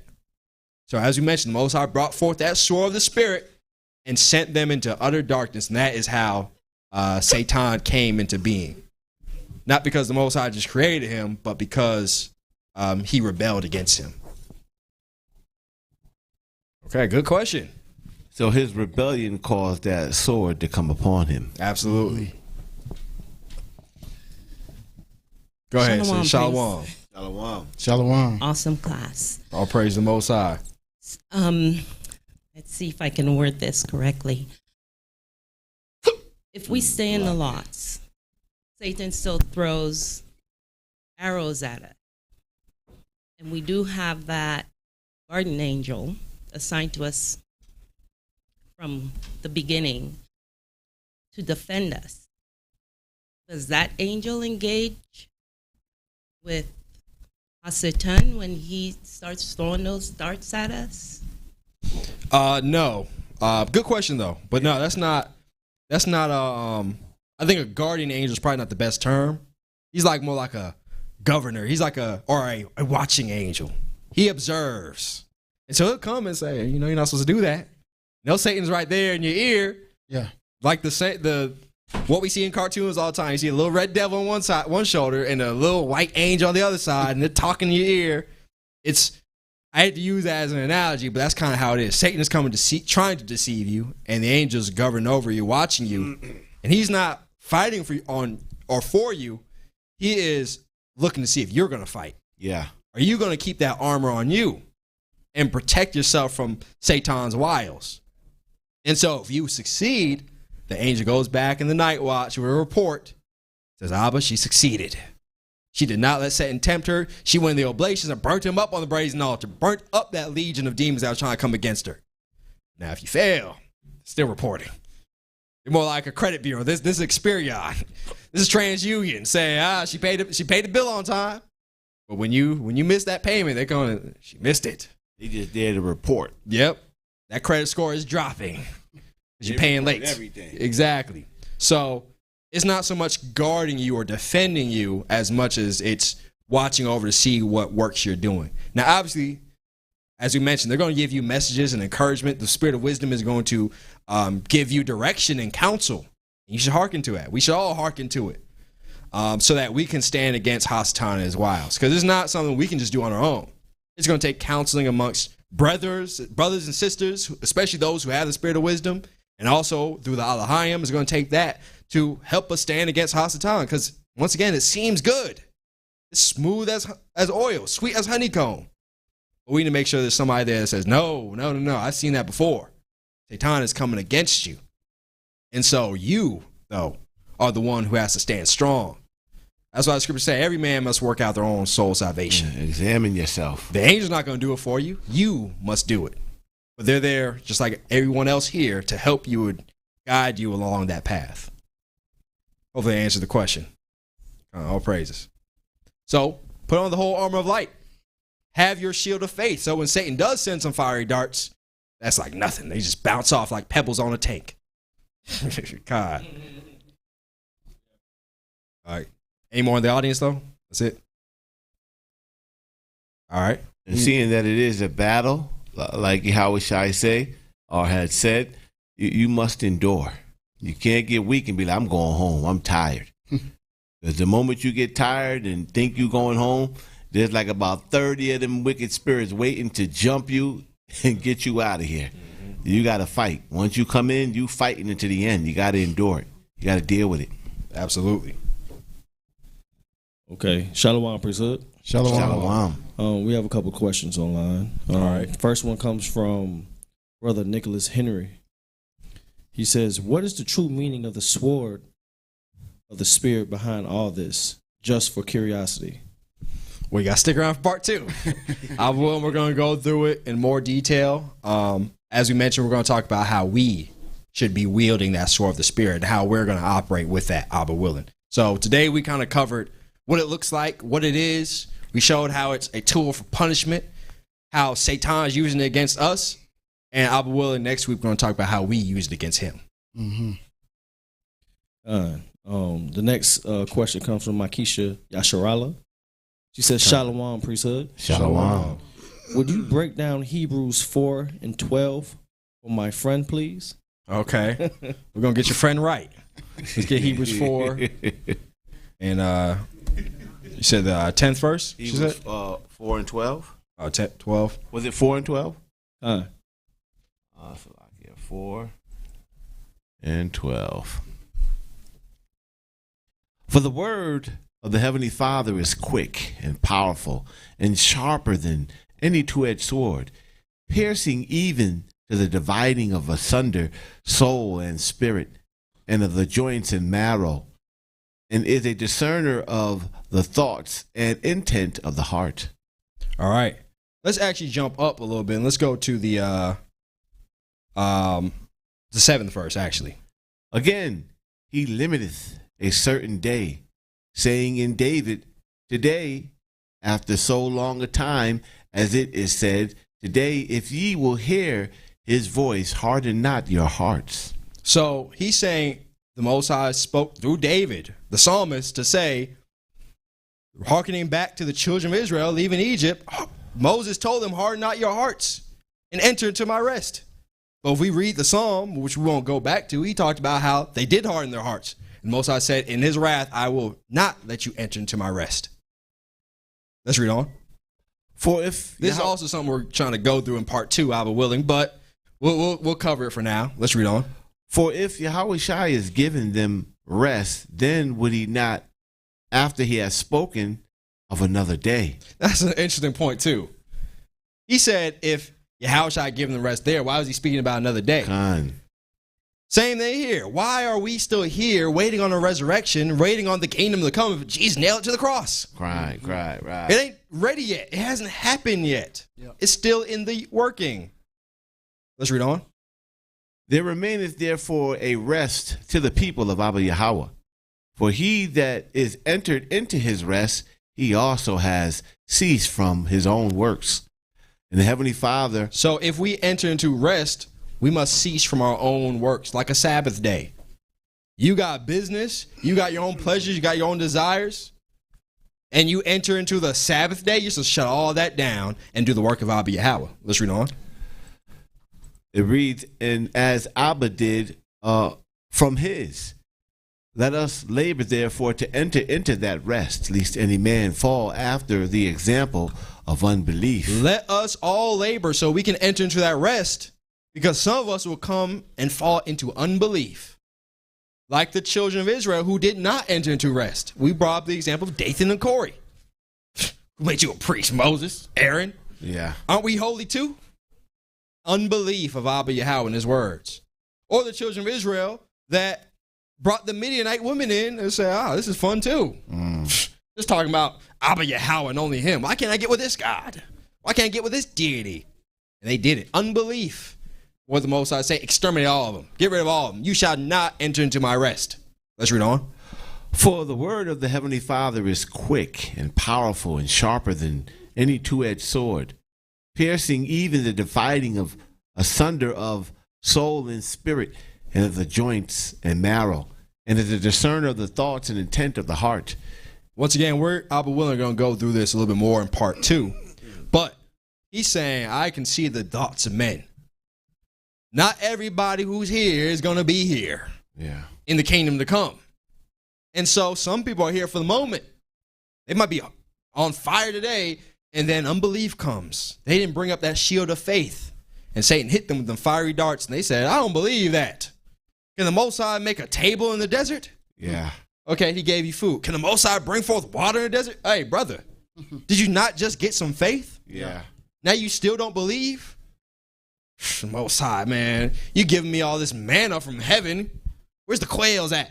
Where the leeks and the melons? Brother, ain't no rest for you. Yeah. So the Most High, instead of just, like he said to Moses, I'm going to toss all of Israel into the fire. I'm going to throw out the baby with the bathwater. I'm going to take the rebels and purge them out. I got the sword of judgment which Abba willing is a topic for next week's class, I got the sword to discern between the two, clean and unclean, righteous and unrighteous, good and evil. And just like we're supposed to do, let the wheat grow with the tares. And when they produce fruit, pull up the tares and put them in the fire and bring the wheat into the barn. This is what the Most High is doing. He has that sword of judgment to say, this is good, this is not. And sometimes it looks weird. Just like David. All his brothers were big and strong and burly and older. He was the runt. Most High said, I got the sword of judgment. Choose him. Not these ones that look good on the surface. Yeah. But in spirit, David is the one. So this is what he's talking about here. Once again, Abba willing, more material for next week's class. And tell your friend to tune in. Absolutely. God. Next question comes from Woman of Yah. She says, Shalom. Shalom. She asks, please tell me where I can find the book of Adam. Abba willing, we're going to start putting the books that we read from on the City of Adam.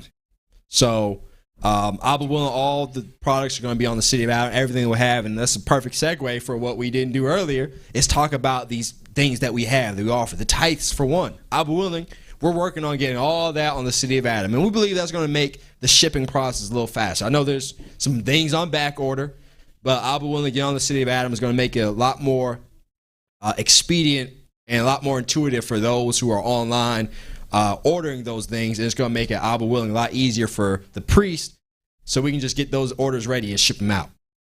So Abba willing, we're going to get those on the City of Adam very soon. The books that we read from, we're going to put those on there so you can download those. The PDFs, Abba willing, are going to be free, but we might make printed versions. We might even make audio books, Abba willing. These are all things that we're seeking to do. Now, to do these things, it's going to take us, the priest, being dedicated to this and taking some time to make that happen. So if you want to support our efforts to make sure that these things are accessible to all the people, make sure you support with your free will offerings. Right now, everything's still on Shekinah.com. You can go to Shekinah.com/donate and assist us in doing the ministry of Abba Yahweh by sending forth your free will offerings. We can pull up the link for them so they can see that on the those who are watching online can see that. You can send a free will offering, which is any amount that you choose to support the priest and make sure that we can continue to do what we need to do. They're actually, we're in a commercial building, and they're installing a new AC. That thing is not cheap. No. This is not a residential AC unit. That's huge, too. Yeah, exactly. It's huge. I think the regular units are like, what, 3 ton, 4 ton in terms of the airflow? These things are like 30 ton. This is a big unit. It takes some money to make sure that that is installed properly. It takes money to make sure that the internet is flowing, make sure that we have these cameras so that we can do these things, and some of the other things that we want to do as well. Also the tithes. Make sure you're sending in your tithe offerings to the priest so that we can continue to give the oblations, so that we can continue to wield the sword of the Spirit and defend the people. Without the priesthood, the people perish. So let's make sure that the defense is strong. So once again, you can go to Shekinah.com/tithes to make sure that there's a supply of tithes. And for those who are engaging in the oblations, you can order that and have that shipped to you so that you can partake in the oblations of Abba Yahweh. And you can also be a partaker in this armor of light, in the sword of the Spirit, and fight against Hasatan. And also, once again, as we mentioned, we're looking at moving things to the City of Adam. But right now, the book of faith. We talked about the shield of faith a lot today. If you want this book, it's on Shekinah.com/library. There's a few copies left, so make sure you get one before they're all out. We're also working on a new calendrical Bible study guide. You can still get the 5th edition, the actual study guide, which has a wealth of material about everything related to the calendar. There's a few people doing an Enoch calendar. Majority of Israel, I believe, is doing a lunar calendar, which is not righteous. Yeah. Not biblical whatsoever. That's Khazarian. But we're doing a Enoch calendar, and there's a few Israelites who are doing an Enoch calendar, but many of them don't know about the winds, don't know about the portals, don't know how to righteously use the moon, but it's all here and codified in this calendrical Bible study guide. And we're working on bringing out the dates for this upcoming new year. I know a lot of people are asking. Those dates are coming, Abba willing. I know a lot of people want to start planning for Passover. We're working on some things and getting those dates out. I know some people are trying to shift the dates on their calendar, but it's actually a little different this year. So stay tuned. Abba willing, if you're not on the City of Adam, then you're going to miss out on that class, because we plan to do a class about the calendar and put that on the City of Adam specifically for the saints. So register for the City of Adam if you haven't yet. Join the priesthood in the oblations and the sacrifices and the daily worship and all the things that we're bringing forth on the City of Adam. All the courses, all the classes, and just the interaction, the camaraderie. Yeah. I see people blazing up the news feed. Keep it going. Keep engaging with your brothers and sisters. It is our community where brothers and sisters across the world can connect with each other. So make sure you get on the City of Adam if you have not yet done so.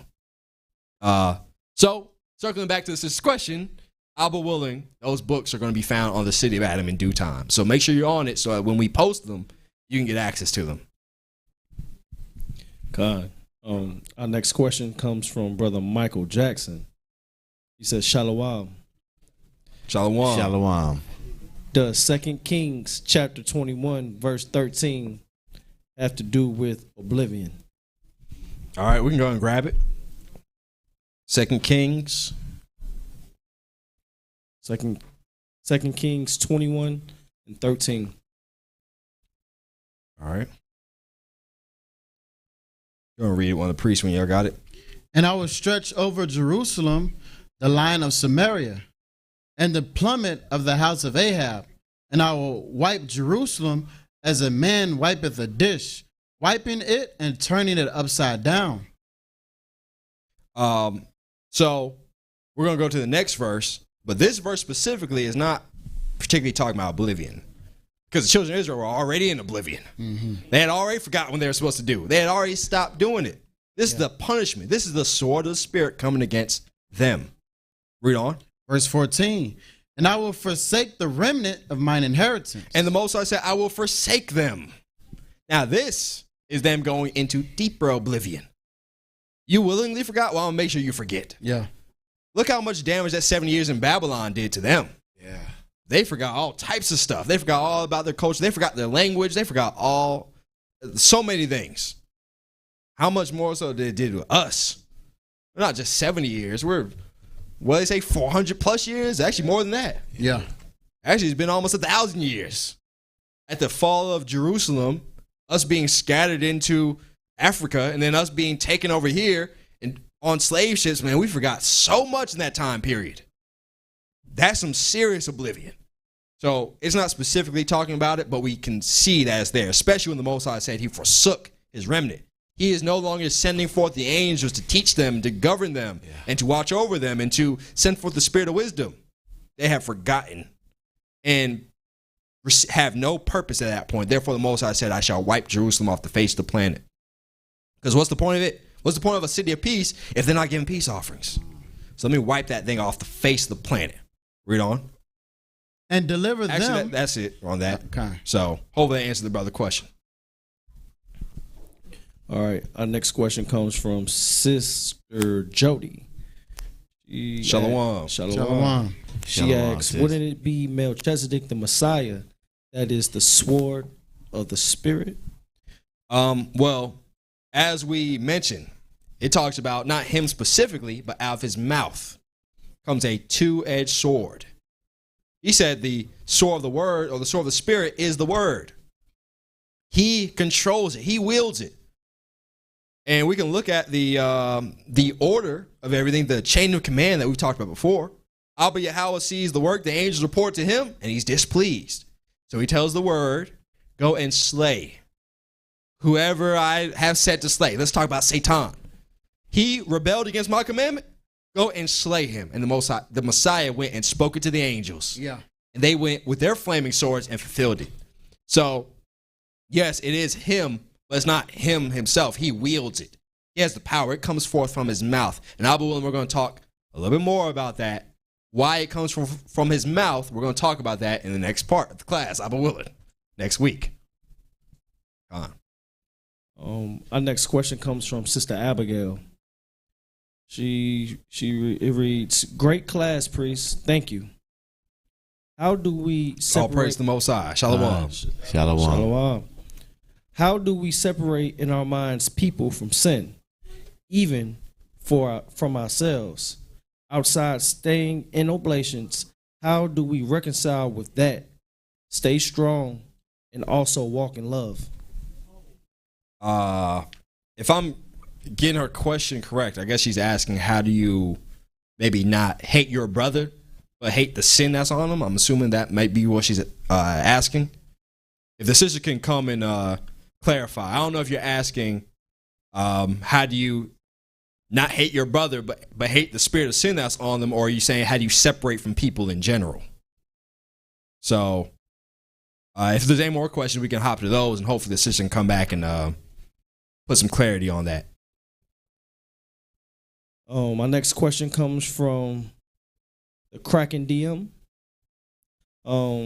He says, Shalom, priest. Shalom. Shalom. Is it possible for oblivion to be used for good if you use it to block out evil thoughts and images from your mind? No, that's not how it works. Mm-hmm. So, if oblivion is darkness and forgetfulness, how's that helping you? You need also, the Most High doesn't want you to necessarily block out evil. He wants you to go and eviscerate evil. Yeah. There's a difference between getting rid of it and just blocking it out. Blocking out means it's there. It means you shut the door on it and you just still pounding on the door. You just, I can't hear you. You don't want to do that. That means it's still there. Go and bind it. Go and face your fears. Open that door, take that sword of the Spirit and bind him and put it on the altar and light it on fire. Know exactly what you're doing. And so also we'll be that generation that looks back and says, look at all that wickedness that we were into. Yeah. Most High made us like the angels. I used to be on the street corner doing all types of crazy stuff. I ain't never going back there.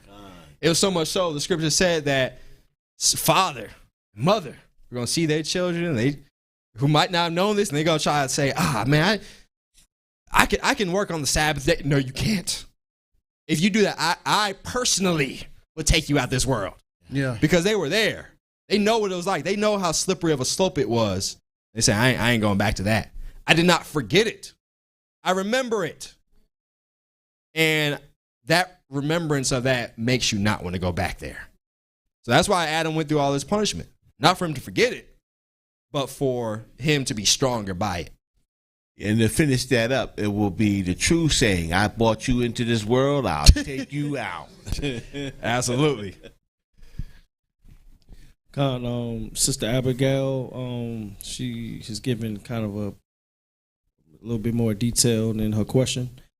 She says, not separate physically, but in our minds for us to grow in the covenant.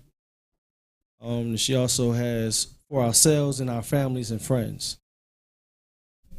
So I guess she's saying, how do you mentally separate from a person, not be engaged in what they got going on? I'm assuming that's what she means.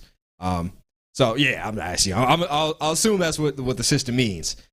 So we can grab that. I think it's in Luke, maybe Luke 22, maybe.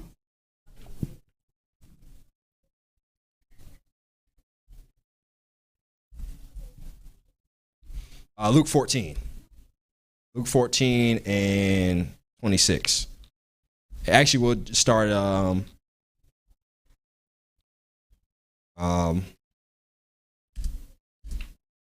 we'll say verse 26.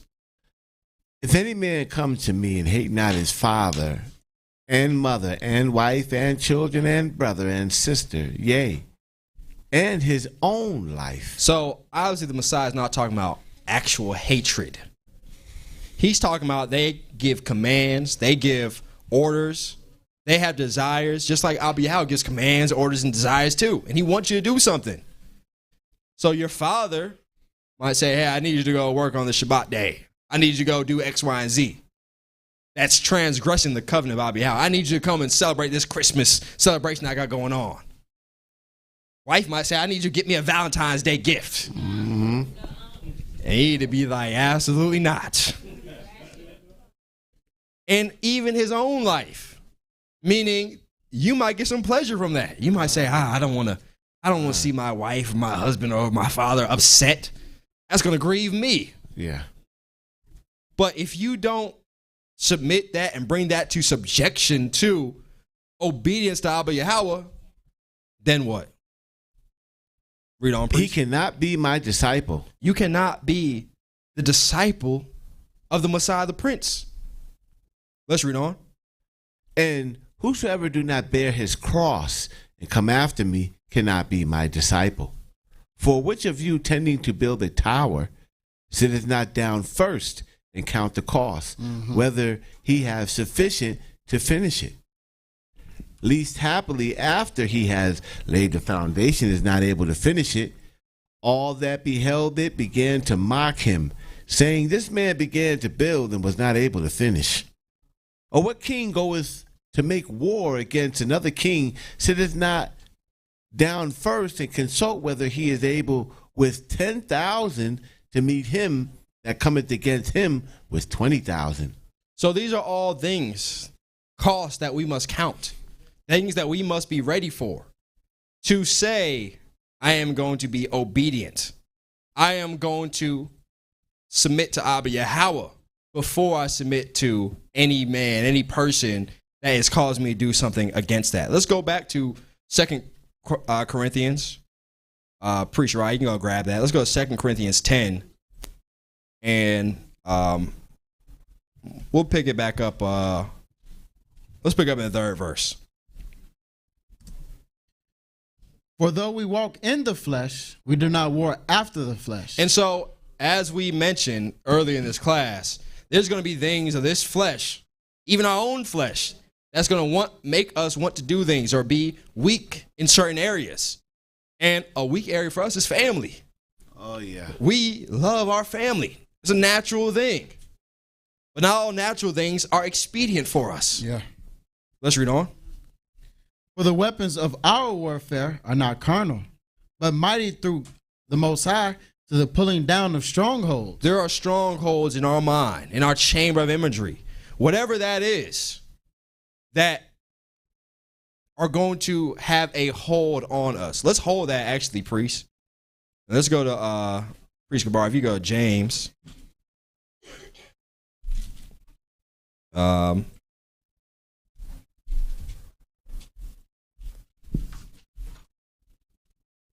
family gatherings at Christmas is a stronghold, or at Thanksgiving, or that tradition of Mother's Day. You know, we got to take Mama out for Mother's Day.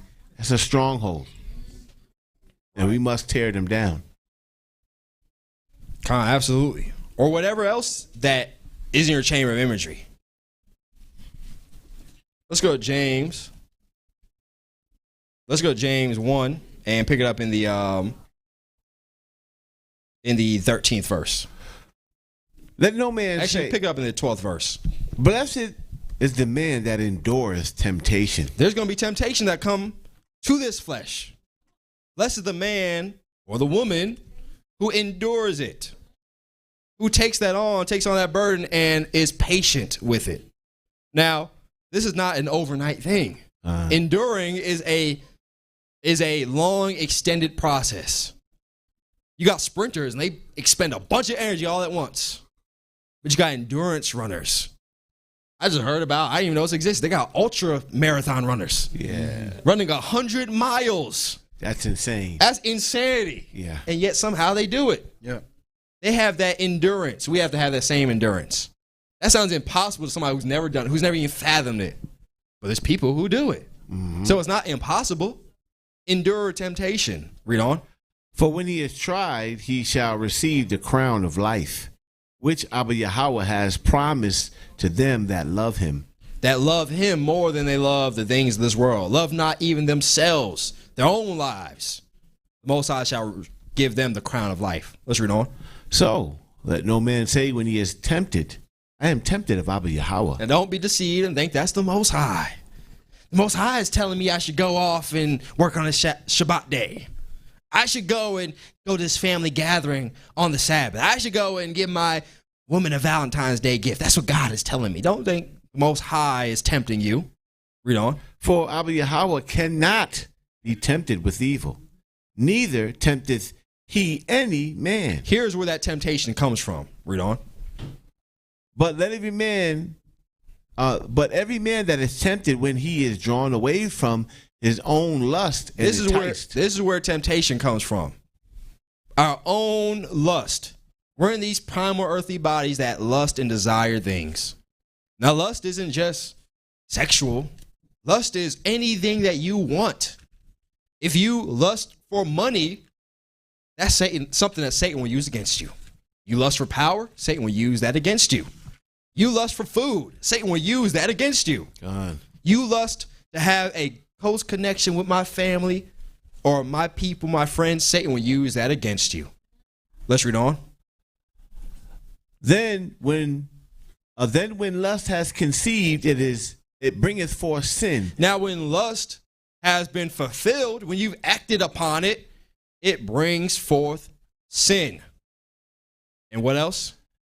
And sin, when it is finished, bringeth forth death. And sin, when it has finished with you, it allows the sword of the Spirit to come down upon you and not the enemies. Let's go back to that 2 Corinthians 10 and pick it up where you left off, priest, at verse 5. Casting down imaginations. So, I'll be willing next week, we're going to talk about a little bit more about the sword of the Spirit. But it allows us to cast down images, thoughts, our own lust that's in our chamber of imagery. It allows us to cast that down, even regarding family or that connection or whatever it is. It's not saying it's going to make you cold, but it's going to make you able to be skilled in this word and know how to give to Abba before you give to people who are wicked doers. Let's read on. And everything that exalteth itself against the knowledge of the Most High, and bringing into captivity every thought to the obedience of the Messiah. You shall be able to bring all things into subjection through obedience. Not obedience to your friends or obedience to your family, but obedience to Abba Yahweh. Being obedient to him, to the Messiah. He said, bring my sacrifices. You do that. Be obedient. He said, keep the Shabbat day. You do that. You're being obedient. And in that, Satan has no ability to prick at your own lust and deceive you and to cause you to fall. Read on. Verse 6. And having in a readiness to revenge all disobedience. So all disobedience is going to be avenged of Abba Yahweh. But first, something must happen. When your obedience is fulfilled. When your own obedience is fulfilled. You must be obedient to Abba Yahweh. And in doing so, that separation or that whatever it is, hopefully I'm understanding the question correctly, but that shall be fulfilled. If you need that strength to say, I love my family, but I'm not going to do the customs that I grew up with, engaging in Christmas and Halloween and Mother's Day and all that kind of stuff, if that's what the issue is, then you be obedient to Abba Yahweh. I am not doing that. Matter of fact, I'm doing Passover. I'm not only not engaging in idolatry, I am going to do the Feast of Weeks. I'm going to do the Feast of Tabernacles. I'm going to give the Most High's daily oblations. I'm going to bring my tithe offerings to the priesthood to make sure they continue to oblate on my behalf. This is the obedience that we must have. And in doing so, all those imaginations, the lust, desires that we have in these primal bodies will be brought into subjection to Abba Yahweh. Hopefully that answers the question. You had a scripture you want to bring out? No, we good. Okay. Well, it's kind of going with what you had earlier. Just took me a while to find it. But I'll just read it since we already here. Kyle, go ahead. This was going with the scripture prior to this. James 1 and 12. This is Ecclesiasticus in the Apocrypha. Let's see, 15 and 20. He has commanded no man to do wickedly, neither has he given any man a license to sin. With the James. God. Absolutely. And a lot of times Satan comes like that. What do they say in the world? It's a little white lie. Oh, okay. That means it's okay because it's a white lie? A lie is a lie. Yeah. Deception is deception. And it's all of Hasatan. And you say, oh, I wasn't there I was at the store. I wasn't at my friend's house. You thought that was nothing. No, it doesn't make a difference. No, it makes a difference. Because Hasatan is coming to accuse you. That white lie is going to turn to a black lie. That's going to turn into more wickedness. Yeah. So stop it at the door. The Most High is not giving us a license to sin or permission to sin. And once again, I think the sister said she's talking about family. I think everybody had to do that. Everybody who walked this walk had to do the same thing. Nothing different. Absolutely not. So I love my family. I love my mom. I love my brother. I love my sister. I love whoever. There's people who left relationships, marriages, for righteousness' sake. They married in the world, and then one person got the truth and the other person didn't. The other person said, "Nah, I ain't with that." That's a hard thing to do. Yeah. That's probably worse than leaving a father or mother or brother or sister. That's somebody you're connected with. That's somebody you share everything with. And to say, I got to cut that off because you don't embrace the Messiah, the Prince, that's a tough thing to do. But you shall receive much more from Abba Yahweh for what you have lost in this world. You won't know until you receive that. Absolutely. You won't understand the joy until it happens. Yeah. All right. Is that it? Any other questions? That's it? Oh, praises. All praise. Any other words from the priesthood? All right. Well, with that, Abba willing, once again, make sure to support the priesthood so that we can continue to bring forth these classes. We can continue to bring forth the city of Adam, all the things that entails. Abba willing, next week we're going to continue on with this class, the Sword of the Spirit, as we start to wrap up this series. So, Abba willing, we're going to go into part 2. Join us then next week as we continue this. May peace offerings and thanksgiving offerings be multiplied amongst all the saints. Shalom. Shalom. Good class.